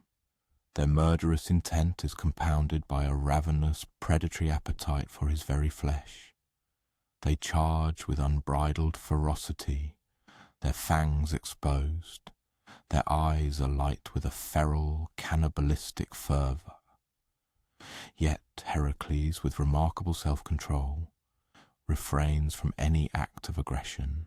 Instead, he executes a swift, evasive maneuver, throwing himself to one side, and then proceeds to broadcast the wholesome grain and succulent apples across the stable ground. The mares, anticipating a gruesome repast of human flesh, find themselves suddenly confronted with a profound dichotomy, a stark choice between their deeply ingrained, learned craving and their inherent, natural instincts as herbivores. For a fleeting interval the mares halt, a palpable bewilderment settling upon them, their sensitive nostrils dilating as they endeavour to assimilate the novel aroma of conventional horse feed. One particular mare, perhaps marginally less indoctrinated by their monstrous diet than her companions, advances with circumspection towards the scattered apples. She investigates them with her sensitive muzzle, then takes a hesitant morsel. The surprising succulence appears to rouse something within her that has been languishing for countless seasons, a profound recollection of their true dietary regimen, and indeed their inherent equine identity. However, this fragile moment of nascent progress is violently ruptured by the sudden, wrathful ingress of Diomedes, the tyrant himself. The despot has, with brutal force, breached the perimeter of resistance, storming into the stable compound, utterly enraged by the perceived pilfering of his cherished assets. In his grasp he brandishes a formidable whip, its thongs menacingly tipped with jagged iron spikes, a barbaric tool he has deployed on innumerable occasions to goad the mares into their savage feeding frenzies. "You think you can steal from me," Diomedes bellows, his voice echoing with savage fury, as he elevates the cruel implement above his head. "I'll feed you to them piece by piece, and they'll thank me for the meal." The unfolding events are characterized by their alarming velocity and gruesome nature. Diomedes descends with the whip toward Heracles, but the hero, with astonishing reflexes, intercepts the descending lash with his unarmoured hand. The jagged iron spikes gouge profoundly into his palm, yet he maintains an unyielding grip. Instead, Heracles yanks the despot abruptly forward, leaving him disoriented and exposed.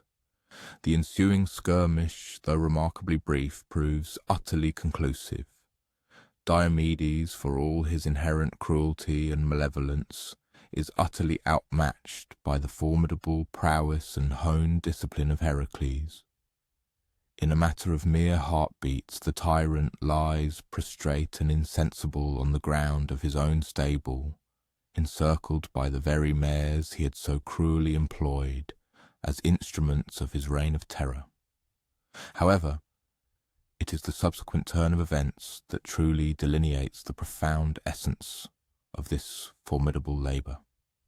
The mares, observing their erstwhile tormentor rendered utterly defenceless, approach with an unmistakable predatory purpose.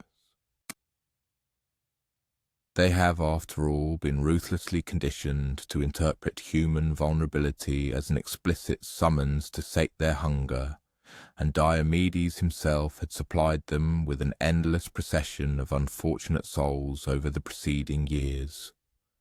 Hercules finds himself confronted with a horrifying ethical quandary. He could intervene to restrain the mares, thereby shielding even this malevolent individual from the grim destiny he has so mercilessly imposed upon innumerable others. Alternatively, he could permit the inexorable march of natural justice, enabling the despot to suffer precisely the same torment he had so remorselessly inflicted upon his own wretched victims. The resolution, when it finally crystallizes, is a direct culmination of Heracles' profound accumulated wisdom regarding the intrinsic nature of heroism and the arduous path to redemption. He deliberately interposes himself between the ravenous mares and the prostrate despot. His intent is not primarily for the preservation of Diomedes' life, but rather to safeguard the horses from further debasement and moral defilement by consuming human flesh. "No," he pronounces with unwavering conviction, extending his arms wide to form an impassable barrier to their advance. "You are noble equines, not ravening fiends. You consume verdant grass, wholesome grain, and succulent apples, not the abhorrent flesh of mankind. Recall your inherent, authentic selves."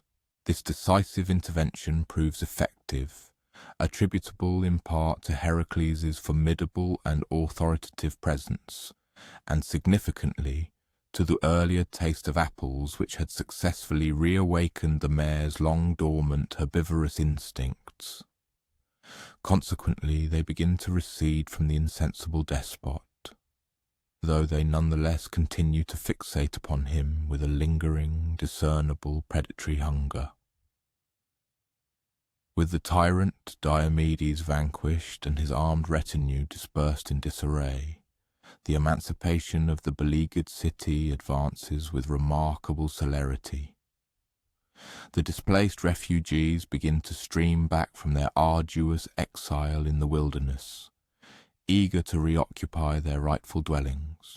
Furthermore, individuals incarcerated for political dissent are released from the grim confines of the palace dungeons. Of paramount significance, the abhorrent, systematic provision of human flesh to the mares is brought to an abrupt and conclusive cessation. Heracles, however, understands implicitly that the mere eradication of the fount of corruption will not instantaneously restore creatures whose very essence has been warped and perverted over countless years. The return journey to Tiryns thus transforms into an intensive, protracted rehabilitation regimen, with Heracles and his dedicated companions diligently labouring with unwavering patience to re-educate the mares in appropriate equine comportment. This undertaking proves neither swift nor facile. The equines occasionally exhibit lingering vestiges of their former brutality, still sometimes regarding humankind with a predatory glint rather than an expression of nascent trust. But progressively, through the application of unwavering kindness and a meticulously appropriate diet, they commence recalling their inherent, intended nature. The youthful Abderus, having formerly joined their expedition as a recognized expert in the specific care of the mares, assumes an indispensable role in this ongoing rehabilitation. He appears to possess an innate empathy and profound comprehension of equine psychology, and under his unwavering gentle tutelage the mares commence exhibiting discernible indications of authentic recovery. By the time the party finally reaches Tyrins, the metamorphosis is nothing short of extraordinary.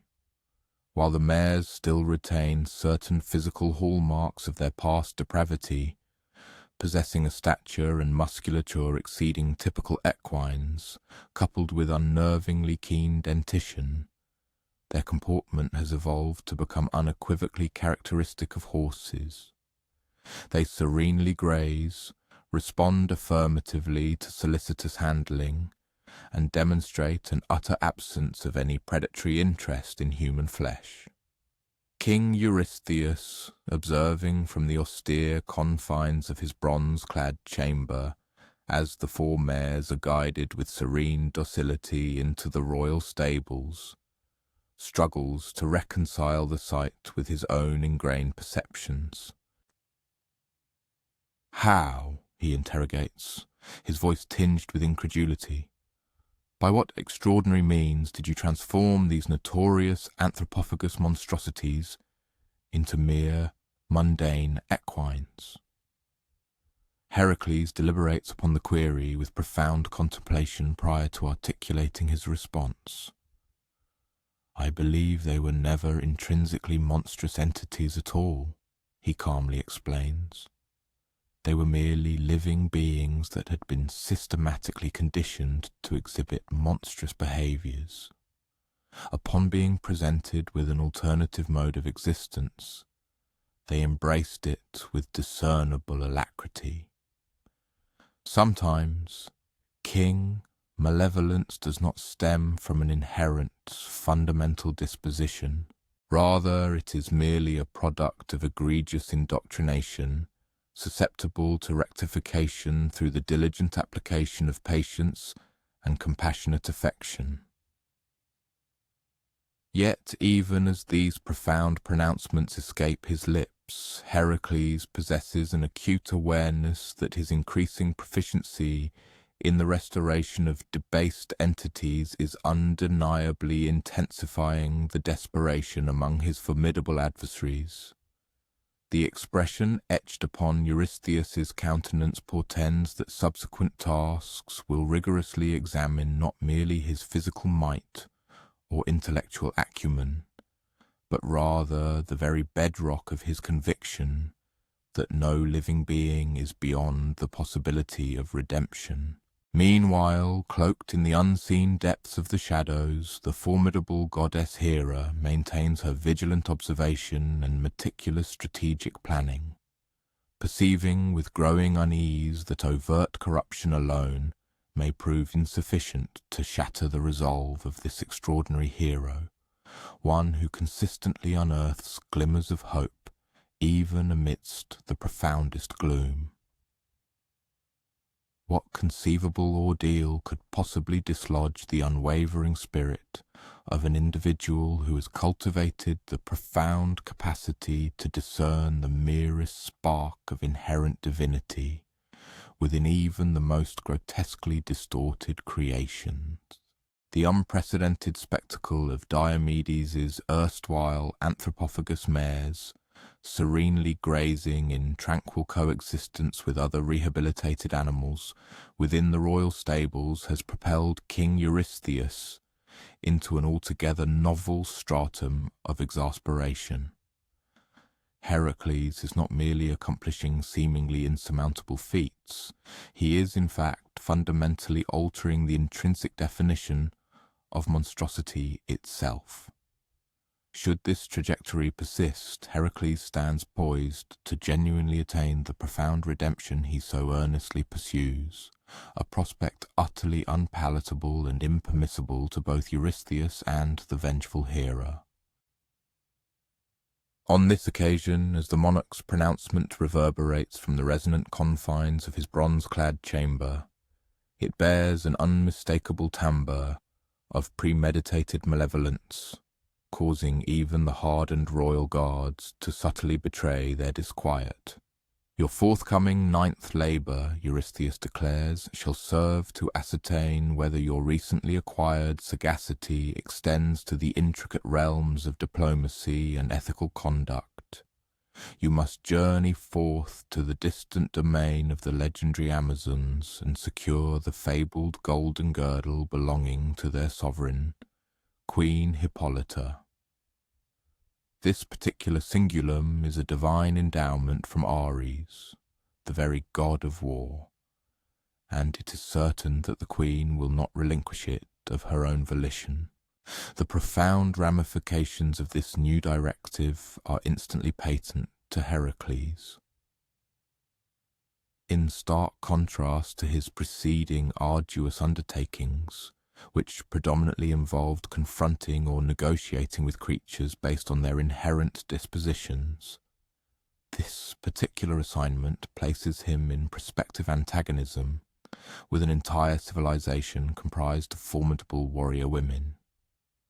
These women are renowned for their unparalleled martial prowess, indomitable bravery, and zealous autonomy.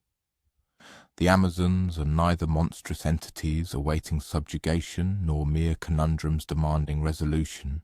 They are, unequivocally, a distinct people possessing a rich culture, deeply held values, and an undeniable, legitimate claim to their sovereign possessions.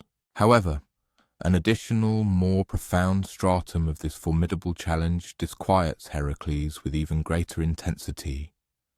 Hippolyta's golden girdle is far more than a mere ornamental adornment.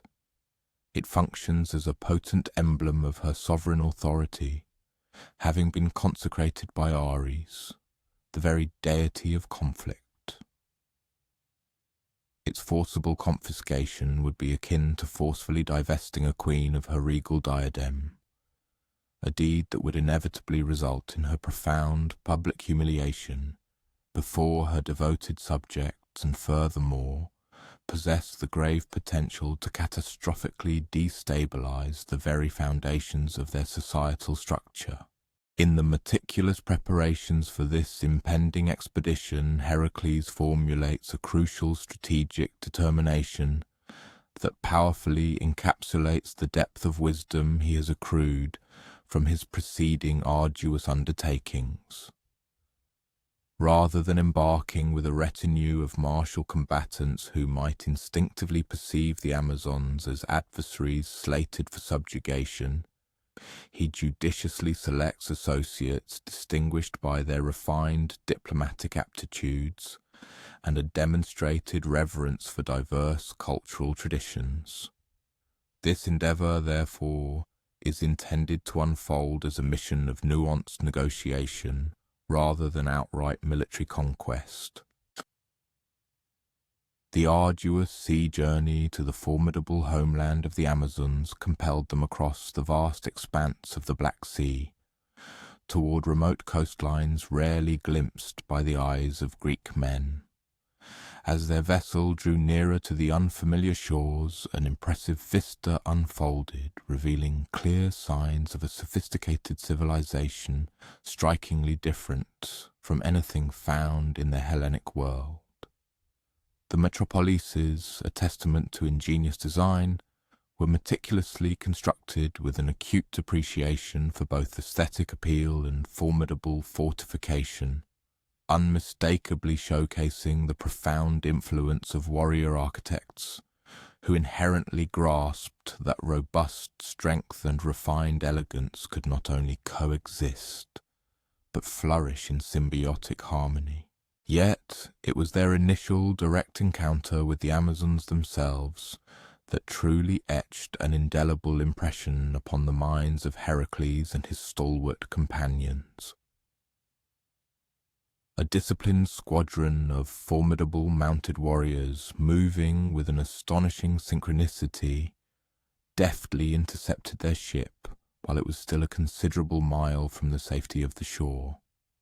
These formidable women navigated their steeds with a precision and an unwavering self-assurance that spoke volumes of a lifetime dedicated to rigorous training and an absolute, unshakable trust in their collective and individual prowess. Their commanding leader, a statuesque woman whose intricately braided hair framed a face marked by scars that eloquently narrated tales of countless hard-won battles, addressed the Hellenic contingent in accented but remarkably fluent Greek. "I am Antiope, the esteemed sister to our sovereign, Queen Hippolyta," she declared, her voice resonating with an inherent authority, characteristic of one habitually accustomed to immediate obedience. "State your urgent business within our sacred waters, Greeks. Are you here as peaceful traders, as official diplomats, or as hostile adversaries?" Hercules, demonstrating an uncharacteristic yet profound diplomatic acumen, responded with the formal courtesy befitting a representative of a sovereign and respected nation. "I am Hercules of Thebes, and I humbly seek an audience with your esteemed queen regarding a matter of profound personal significance to me.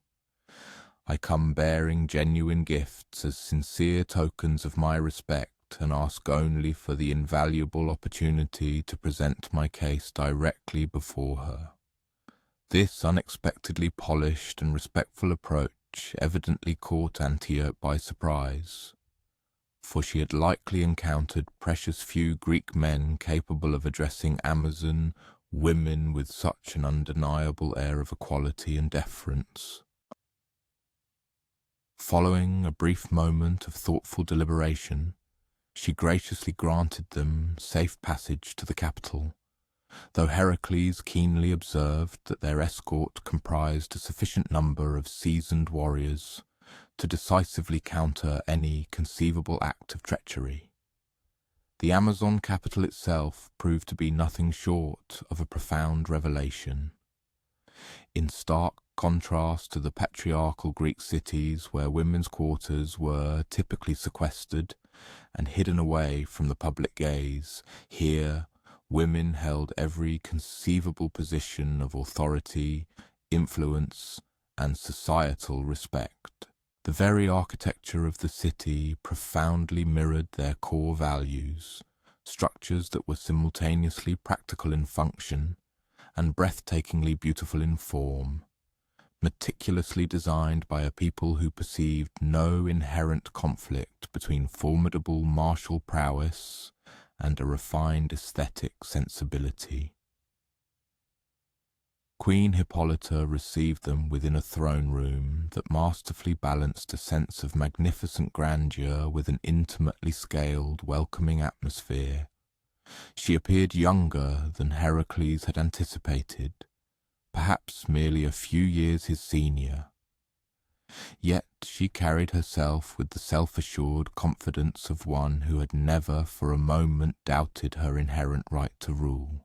The legendary belt of Ares, a focal point of divine power, gleamed subtly at her waist, not in a gaudy or ostentatious manner, but rather as an unmistakable testament to its status as a piece of truly divine craftsmanship. What transpired next unfolded as one of the most utterly unusual and profoundly insightful conversations chronicled within the annals of heroic literature. Rather than immediately issuing demands or presenting offers, Heracles embarked upon a candid recounting of his entire personal saga to Hippolyta, the profound tragedy that had originally propelled him into these arduous labours, the invaluable lessons he had painstakingly gleaned from each successive challenge, and his steadily blossoming comprehension of what it truly signified to dedicate oneself to the service of others. Hippolyta listened with the focused attention of a leader accustomed to rendering momentous decisions based even on incomplete intelligence. When Heracles finally concluded his deeply personal account, she posed incisive, probing questions that unveiled both her formidable intellect and a genuine, empathetic interest in his profound spiritual journey.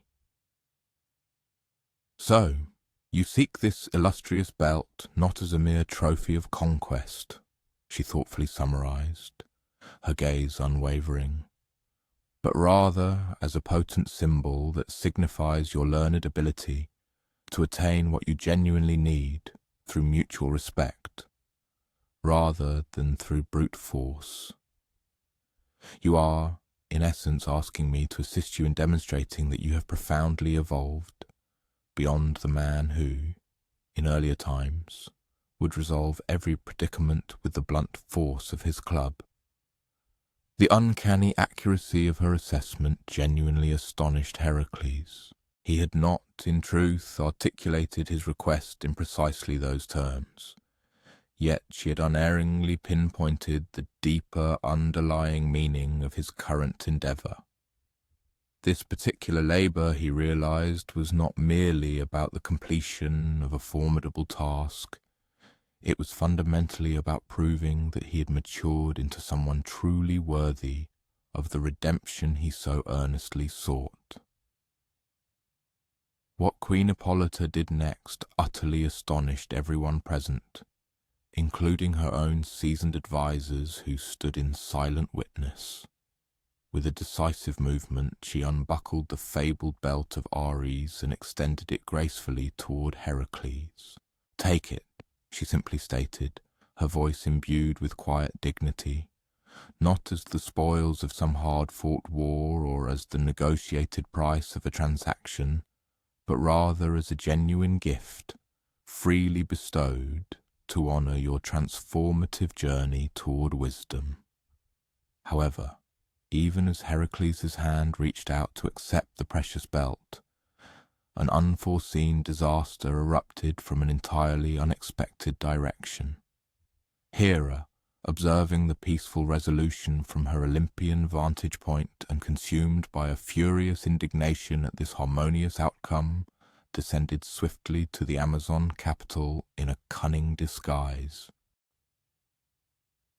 Moving indistinguishably through the assembled throng like any ordinary Amazon warrior, she began surreptitiously spreading insidious rumors that the Greeks had arrived with the treacherous intent to kidnap their beloved queen, and that Heracles' seemingly diplomatic approach was merely a calculated ruse designed to lower their formidable defences. The ensuing effect was both immediate and devastating. Amazon warriors, who only moments before had regarded their foreign guests with a mixture of curiosity and cautious respect, suddenly perceived them as an existential threat that needed to be ruthlessly eliminated. Weapons were instantly drawn, ferocious battle cries pierced the air, and the peaceful negotiations swiftly spiraled into a chaotic and violent melee. In the escalating pandemonium, Heracles found himself confronted with an impossible, agonizing choice. He could unleash his immense strength to brutally fight his way out, an action that would undoubtedly result in the tragic deaths of numerous Amazon warriors. Alternatively, he could attempt to protect Queen Hippolyta, while simultaneously striving to restore order amidst the chaos, thereby risking not only his own life but also the lives of his loyal companions. What he ultimately chose to do profoundly reflected every crucial lesson he had internalized regarding the true essence of heroism.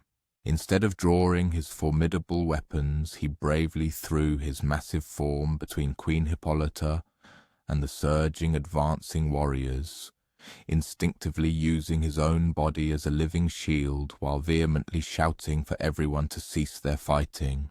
"This is utter madness," he cried, his powerful voice cutting through the deafening din of battle. "We arrived here with intentions of peace. Queen Hippolyta was honouring us with her invaluable trust.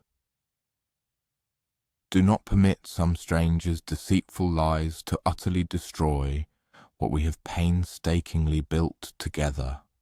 Yet, in the overwhelming chaos of the raging battle, mere words proved woefully insufficient.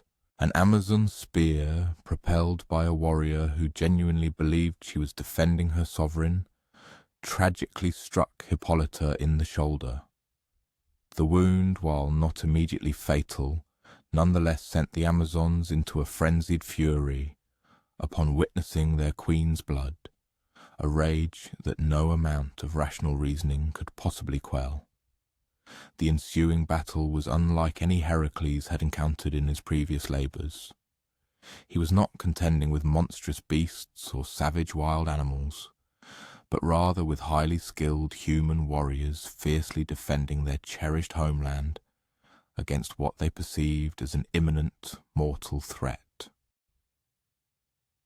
Every Amazon he confronted was someone's beloved daughter, cherished sister, or devoted friend, a complex individual imbued with her own hopes, fears, and entirely legitimate reasons for engaging in combat. Heracles and his companions fought with a desperate, almost agonizing restraint, striving to incapacitate rather than kill, aiming to carve out sufficient space for escape rather than to achieve total victory. However, the Amazons exhibited no such mercy, firmly convinced they were fighting for their queen's very life and the sacred independence of their nation. Ultimately, it was Queen Hippolyta herself who brought the brutal conflict to an end. Despite her painful wound, she valiantly struggled to her feet and, with an astonishing display of resolve, commanded her warriors to cease fighting. "Enough," she bellowed, her voice carrying the undeniable, absolute authority of a true queen. "I freely gave this man my belt." The attack upon me originated from treachery within our own ranks, not from our guests. The Amazons, though visibly reluctant, slowly lowered their weapons, yet many continued to eye the Greeks with palpable suspicion. In the sudden, profound quietude, Hippolyta approached Heracles and, with a heavy heart, pressed the belt into his hands once more. But now it was no longer a genuine gift exchanged between newfound friends. It was, instead, a solemn compensation for a tragedy that divine manipulation had cruelly forced upon them both. "Take it and depart," she said quietly, her voice laden with an overwhelming sadness. "You arrived here with undeniable honor, and you fought with commendable restraint when you could have easily chosen widespread slaughter. But your continued presence, regrettably, brings a chaos that my people simply do not deserve. Perhaps someday, when the capricious gods are less intensely interested in our mortal affairs, we may yet meet again as true friends." More. The journey back to Tiryns was undeniably sombre, heavily marked by profound reflection on the alarming speed with which trust can be shattered, and how insidious divine interference can corrupt even the most honourable and well-intentioned intentions. Heracles carried the belt of Hippolyta, but its physical weight seemed insignificant compared to the crushing burden of lost opportunities and friendships irrevocably poisoned by forces far beyond mere mortal control. When he finally presented the belt to Eurystheus, the king accepted it with an evident, almost smug satisfaction. The labour, by all technical measures, was complete, yet both cousins silently understood that something fundamental had irrevocably shifted. The easy, burgeoning confidence Heracles had been cultivating through his recent string of successes had been profoundly shaken by the stark realization that even his most virtuous intentions could tragically lead to disaster when divine malice actively intervened. Standing in the palace courtyard after the completion of his 9th labour, Heracles found himself deeply contemplating the complex, painful lessons hidden within this harrowing experience.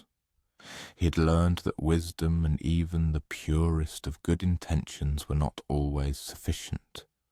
He now understood that some conflicts arose not from simple misunderstanding, but from deliberate, malevolent manipulation by powers far greater than any mortal hero could ever hope to contend with. But perhaps most crucially, he had learned that sometimes the most profoundly heroic act one could perform was to accept responsibility for unintended consequences, to bravely carry the heavy burden of others' pain, and to persist in striving to serve, even when the gods themselves seemed unequivocally determined to corrupt his every noble effort. The haunting question that lingered persistently in his mind as he prepared for his 10th formidable labour was this: how does one possibly maintain hope and honour when the very celestial powers that ostensibly ought to uphold justice seem so resolutely committed to its destruction? The metaphorical weight of Hippolyta's belt appeared to grow heavier with each passing day following Hercules' return from the Amazon lands. What should have been a triumphant achievement now felt more akin to an unbearable burden, a constant painful reminder of how pervasive divine interference could utterly corrupt even the most noble and pure intentions. As he approached Eurystheus's imposing palace for his 10th daunting labour, a profound weariness was discernible in Hercules' step, a fatigue that had been conspicuously absent before. It was the deep exhaustion of a man who had painfully learned that striving to do good in a world where the gods capriciously played cruel games was an endeavour far more intricate and emotionally taxing than any purely physical challenge he had ever faced. From the secluded depths of his subterranean chamber, Eurystheus's voice resonated with a distinct air of gratification, a clear indication that he was acutely aware of his cousin's recent disquietude. The Olympian goddess Hera, ever watchful and manipulative, had subtly conveyed whispers of the recent incident involving the Amazons, confirming that Heracles' formidable confidence had indeed been profoundly unsettled. The opportune moment had arrived, Eurystheus mused, to unveil a trial that would compel the hero to transcend all previous boundaries of his endurance and prowess. Your 10th arduous task, the monarch declared with an almost theatrical gravitas, will lead you to the uttermost fringes of the known world. You are commanded to journey to the fabled island of Erythea, a realm situated far beyond the monumental pillars of Hercules, and there you must abscond with the magnificent cattle of Geryon. These are, without exaggeration, the most exquisite bovines in existence, rigorously guarded by monstrous sentinels and possessed by an entity of such colossal might that even the revered gods speak of him with a palpable measure of deference. The very mention of the Pillars of Hercules, those colossal geological formations that majestically delineate the termination of the familiar Mediterranean Sea and herald the commencement of the boundless enigmatic ocean, caused Heracles to experience a significant moment of introspection. This impending expedition was not merely a matter of traversing an unprecedented distance, though the voyage promised to be more protracted than any he had ever undertaken. Rather, it signified an incursion into a dimension that fundamentally existed outside the conventional fabric of the world, a place where established laws of nature might be suspended, and where his accustomed divine protections could prove tragically ineffectual. Geryon himself was a being woven from the darkest threads of myth and nightmare, born from an unholy confluence of divine and monstrous bloodlines. He presented an astonishing and terrifying visage, 3 distinct bodies from the waist upwards, each crowned with its own head, equipped with its own pair of arms, and driven by an individual, often conflicting will. This inherent tripartite nature meant that these 3 aspects did not invariably operate in perfect concert, rendering Geryon simultaneously more formidable due to his multiplicity and paradoxically less predictable and potentially vulnerable than a singular conventional adversary. One might succeed in incapacitating one of his forms, only to discover that the remaining 2, fueled by a renewed and relentless determination, were more intent than ever on orchestrating one's utter annihilation. However, it was the formidable guardians of Geryon's prized cattle that posed the most immediate and tangible threats. Orthrus, the fearsome 2-headed hound, bore the distinction of being the sibling of Cerberus himself, the infernal guardian of the underworld, and was nearly his equal in lethal capacity. This monstrous canid possessed the terrifying ability to launch simultaneous assaults from 2 distinct directions, and his venomous bite, potent enough to fell even divine entities, carried an almost instantaneous lethality. Then there was Eurytion, the vigilant herdsman, a warrior of such unparalleled skill with weaponry that he had never once suffered defeat in combat, and whose unwavering loyalty to his master was so absolute that he would willingly sacrifice his own life before permitting any harm to befall the precious cattle entrusted to his care. As Hercules commenced his preparations for this monumental labour, he found himself grappling with profound decisions that would not only dictate his immediate tactical approach, but would also fundamentally redefine his evolving comprehension of heroism within a cosmos where the gods routinely and capriciously intervened in the affairs of mortals. Should he embark upon this perilous journey in solitude, tacitly acknowledging the very real possibility that it might culminate in a suicidal endeavour?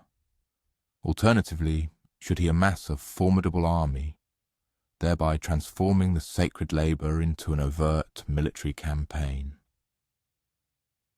Or was there a more judicious middle course that could harmoniously reconcile his imperative for success with his burgeoning commitment to minimizing collateral harm to innocent beings? The sagacious resolution he ultimately embraced served as a powerful testament to the invaluable insights garnered from his preceding labours. He resolved to journey to Erythea alone, yet he would undertake meticulous preparations for the expedition, applying the same rigorous planning and foresight that had been instrumental in his recent triumphs. This was to be no impetuous, headlong plunge into imminent peril, but rather a meticulously calculated and methodical approach to what promised to be the most acutely dangerous challenge he had ever confronted. The arduous trek towards the Pillars of Hercules led him through territories that grew progressively more alien and disorienting as he ventured further from the familiar Hellenic heartlands of Greece. The diverse peoples he encountered spoke tongues utterly unrecognizable to him, worshipped deities of whom he'd never heard, and adhered to customs that appeared almost incomprehensible to someone steeped in the cultural traditions of ancient Greece.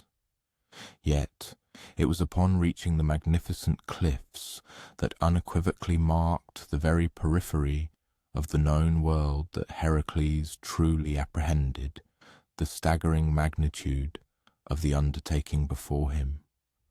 The Pillars of Hercules soared majestically from the wine-dark expanse of the sea, resembling the colossal legs of some primeval giant, and beyond them stretched an ocean so immeasurably vast that it seemed to curve away into an absolute void. Somewhere within that unfathomable emptiness lay the mythical island of Erythea, and upon its mystical pastures grazed the very cattle that constituted his 10th and perhaps most daunting labour. The formidable logistical quandary of traversing such an immense distance by any conventional means appeared utterly insurmountable until Hercules suddenly recalled a specific detail from his childhood lessons. Helios, the resplendent sun god, embarked upon his daily celestial journey across the heavens within a magnificent golden cup, a miraculous vessel capable of navigating seamlessly through both the air and the waters. Each evening this extraordinary cup would transport the weary deity around the world's perimeter, positioning him to recommence his radiant journey anew with the dawn.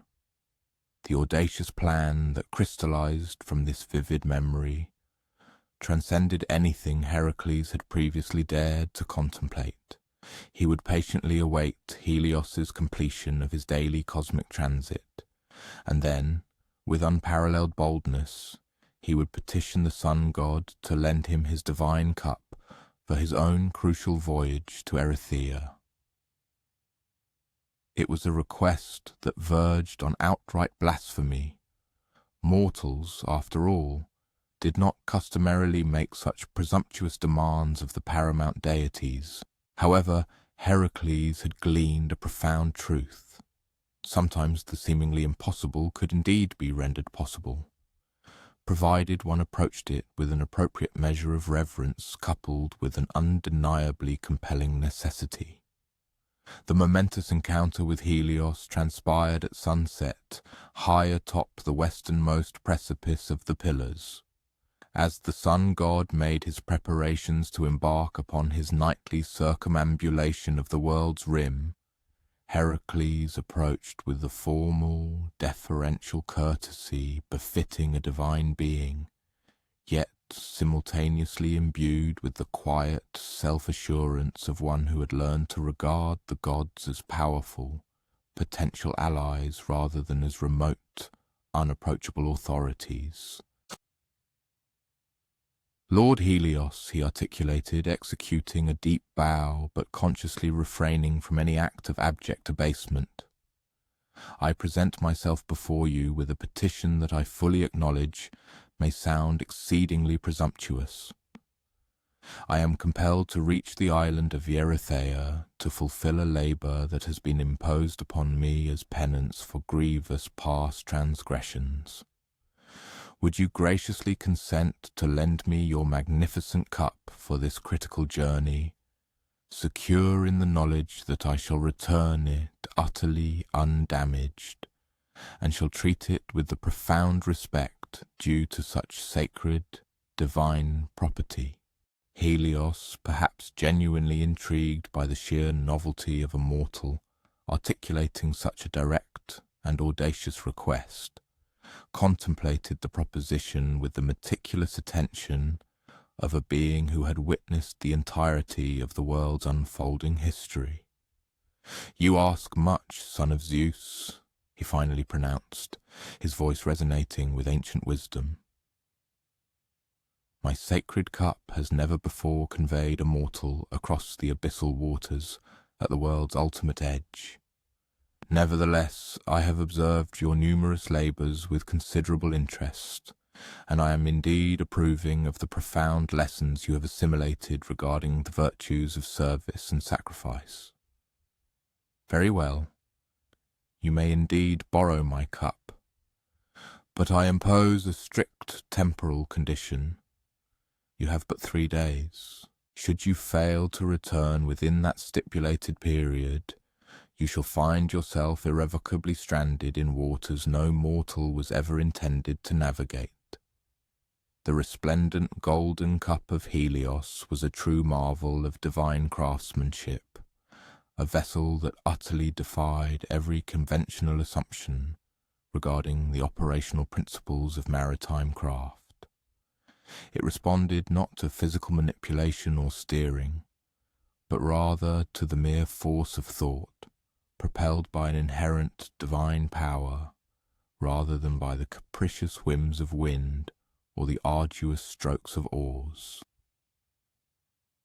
Furthermore, it miraculously shielded its passenger from the crushing existential forces that would otherwise instantaneously annihilate any mortal audacious enough to venture into the perilous realm of the gods. The voyage across the boundless outer ocean proved to be an experience unlike anything Hercules had ever encountered. Here, at what felt like the very precipice of creation, the conventional laws of physics and nature seemed utterly suspended.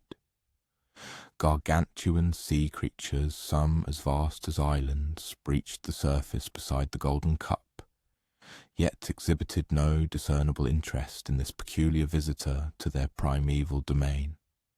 The water itself appeared to possess a sentient quality, alive with intricate currents of ethereal light and profound darkness, tracing patterns that no mortal intellect could ever hope to fully comprehend or decipher. Yet it was only when the enigmatic island of Erythea finally materialized on the distant horizon that Heracles truly grasped the full daunting scope of the challenge that lay before him. The island was not merely an ordinary landmass, it was an entire, self-contained world possessing its own unique meteorological patterns, governed by its own esoteric laws of nature, and existing in an intimate, distinct relationship with the profound divine forces that sculpted the very fabric of reality. Geryon's legendary cattle grazed upon verdant grass that shimmered with an intrinsic inner luminescence, quenched their thirst from crystalline streams that inexplicably flowed uphill, and moved with an ethereal grace that unmistakably bespoke creatures touched by a power far transcending the mortal realm. The inevitable confrontation with Orthrus occurred first, precisely as Heracles had anticipated. The two-headed hound materialized from the mystical landscape like a sentient fragment of living shadow, each of its formidable heads snarling with unbridled fury at this audacious intrusion into its master's hallowed domain. However, Heracles had thoroughly assimilated the lessons learned from his harrowing battle with the Linnaean Hydra, and he understood implicitly that creatures possessing multiple heads necessitated distinctly different tactical approaches than conventional adversaries. Instead of attempting to engage both heads simultaneously in a direct assault, Heracles ingeniously leveraged his superior speed and keen intellect to keep them inadvertently focused upon each other. By artfully positioning himself so that each head was compelled to attack through the other's immediate field of vision, he cunningly transmuted Orthrus's inherent multi-headed advantage into a crippling disadvantage. The monstrous hound became utterly disoriented, uncertain which head should initiate the primary assault, and in that fleeting, crucial moment of hesitation, Heracles delivered a decisive, crushing blow with his mighty club. The swift defeat of Orthrus immediately brought Eurytion sprinting to the scene. And here Heracles faced a qualitatively different kind of challenge. The herdsman was not a monstrous beast to be vanquished or a wild creature to be tamed. He was, fundamentally, a human individual diligently performing his duty, fiercely protecting property that legitimately belonged to his master. The ensuing struggle was therefore not a clash against a monster, but a contest between two exceptionally skilled warriors, each profoundly committed to his own inherent sense of duty and honor. However, Heracles had learned another crucial lesson from his complex encounter with the Amazons. Sometimes the most honorable and ethically sound approach was also paradoxically, the most practical and effective one. Instead of attempting to kill Eurytion outright, he focused his efforts on disarming the herdsman, rendering his weapons useless, and skillfully creating sufficient space to accomplish his primary mission without resorting to unnecessary bloodshed. The ultimate confrontation with Geryon himself proved to be the most bizarre and demanding battle of Heracles' entire heroic career. Engaging an adversary endowed with 3 distinct bodies necessitated constant fluid adaptation, as each aspect of the colossal monster brought its own unique strengths and strategic approaches to the combat. One body might exhibit exceptional skill with various weapons. Another might rely predominantly on sheer, unadulterated brute strength, while the third might employ cunning, misdirection, and insidious trickery. But Heracles, having honed his ability to meticulously observe his enemies, discerned something absolutely crucial about Geryon's fundamental nature. The 3 bodies did not invariably coordinate their actions with perfect synchronicity. Occasionally they would operate at cross purposes, each attempting to implement its own individual strategy without adequately consulting or harmonizing with the others. This critical lack of perfect unity became the decisive key to victory. By strategically forcing Geryon to engage in combat within a confined space, where the 3 bodies inevitably interfered with each other's movements and coordinated actions, Heracles ingeniously transformed the monster's greatest ostensible strength into its most profound weakness. The epic battle concluded not with a dramatic, singular final blow, but rather with Geryon collapsing from sheer exhaustion and a catastrophic failure of internal coordination. Its 3 distinct aspects, too utterly fatigued and hopelessly confused to effectively continue the protracted struggle. The arduous task of gathering the cattle and orchestrating their immense journey back to the heart of mainland Greece transcended a mere mission, evolving into an epic saga in its own right. These were no ordinary beasts of burden. They were magnificent creatures imbued with the divine essence, necessitating an extraordinary degree of meticulous handling and attentive care.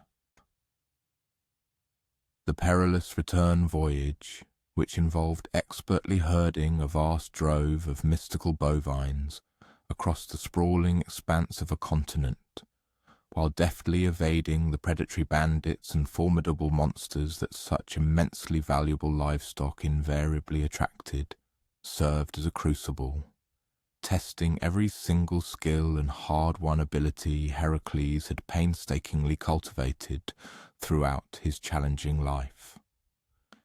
Yet it was precisely during this protracted homeward expedition that Heracles stumbled upon a profound revelation, a discovery destined to fundamentally reshape his approach to all his subsequent labours. The fabled cattle of Geryon, despite their otherworldly and enigmatic nature, were, at their core, creatures of an inherently placid disposition. They harboured no inclination for conflict or for instigating discord. Their sole desire was to peacefully graze and to live out their existence in harmony with their intrinsic nature.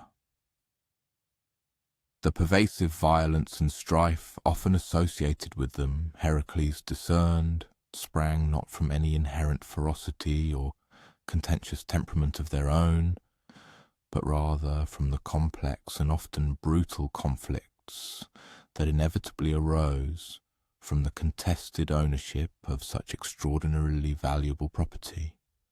When Heracles, having overcome countless obstacles, at last presented the magnificent cattle to King Eurystheus, the monarch's response was both immediate and extraordinarily revealing. Rather than appropriating the splendid animals for his own royal stables or as a testament to Heracles' triumph, Eurystheus abruptly commanded that they be sacrificed to Hera.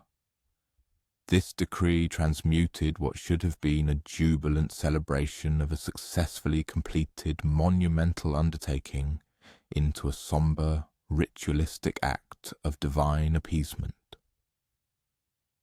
The very cattle, which had followed Heracles with unwavering docility across vast continents and treacherous oceans, were unceremoniously annihilated, their lives extinguished to sate the vindictive wrath of the very goddess who had maliciously orchestrated the entirety of his prolonged suffering. Standing in the austere royal courtyard, Heracles watched the columns of smoke ascend from the sacrificial fires, a stark panorama that forced him to confront a disquieting truth he had, until then, consciously or unconsciously evaded.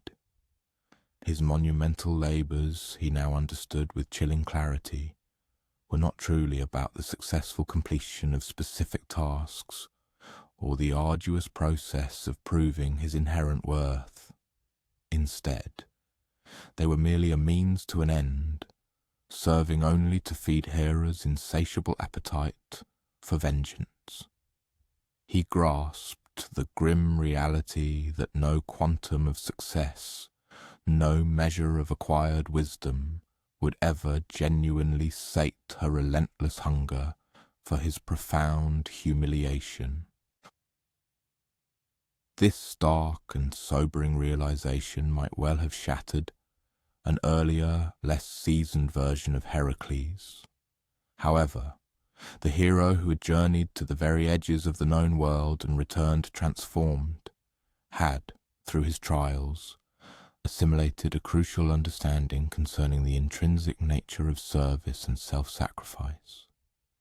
He now comprehended that, at times, the most significant and profound victories remain utterly invisible to those who are positioned to judge them. Furthermore, he recognized that the most profound expressions of heroism often manifest in the unwavering resolve to continue serving, even when those whom one serves prove themselves fundamentally unworthy of such immense and selfless sacrifice. As he began to brace himself for the formidable challenges of his 11th labour, Heracles carried with him not merely the raw experience of his most recent, hard-won triumph, but also a far more profound and nuanced understanding of the true essence of what he was genuinely striving for. It was no longer Eurystheus's fleeting approval, nor even the elusive hope of Hera's forgiveness, that held ultimate significance. What truly mattered now was the deeply personal knowledge that he was, through his unwavering perseverance, steadily becoming someone genuinely worthy of the redemption he so earnestly sought, irrespective of whether anyone else ever recognized or acknowledged that profound internal transformation.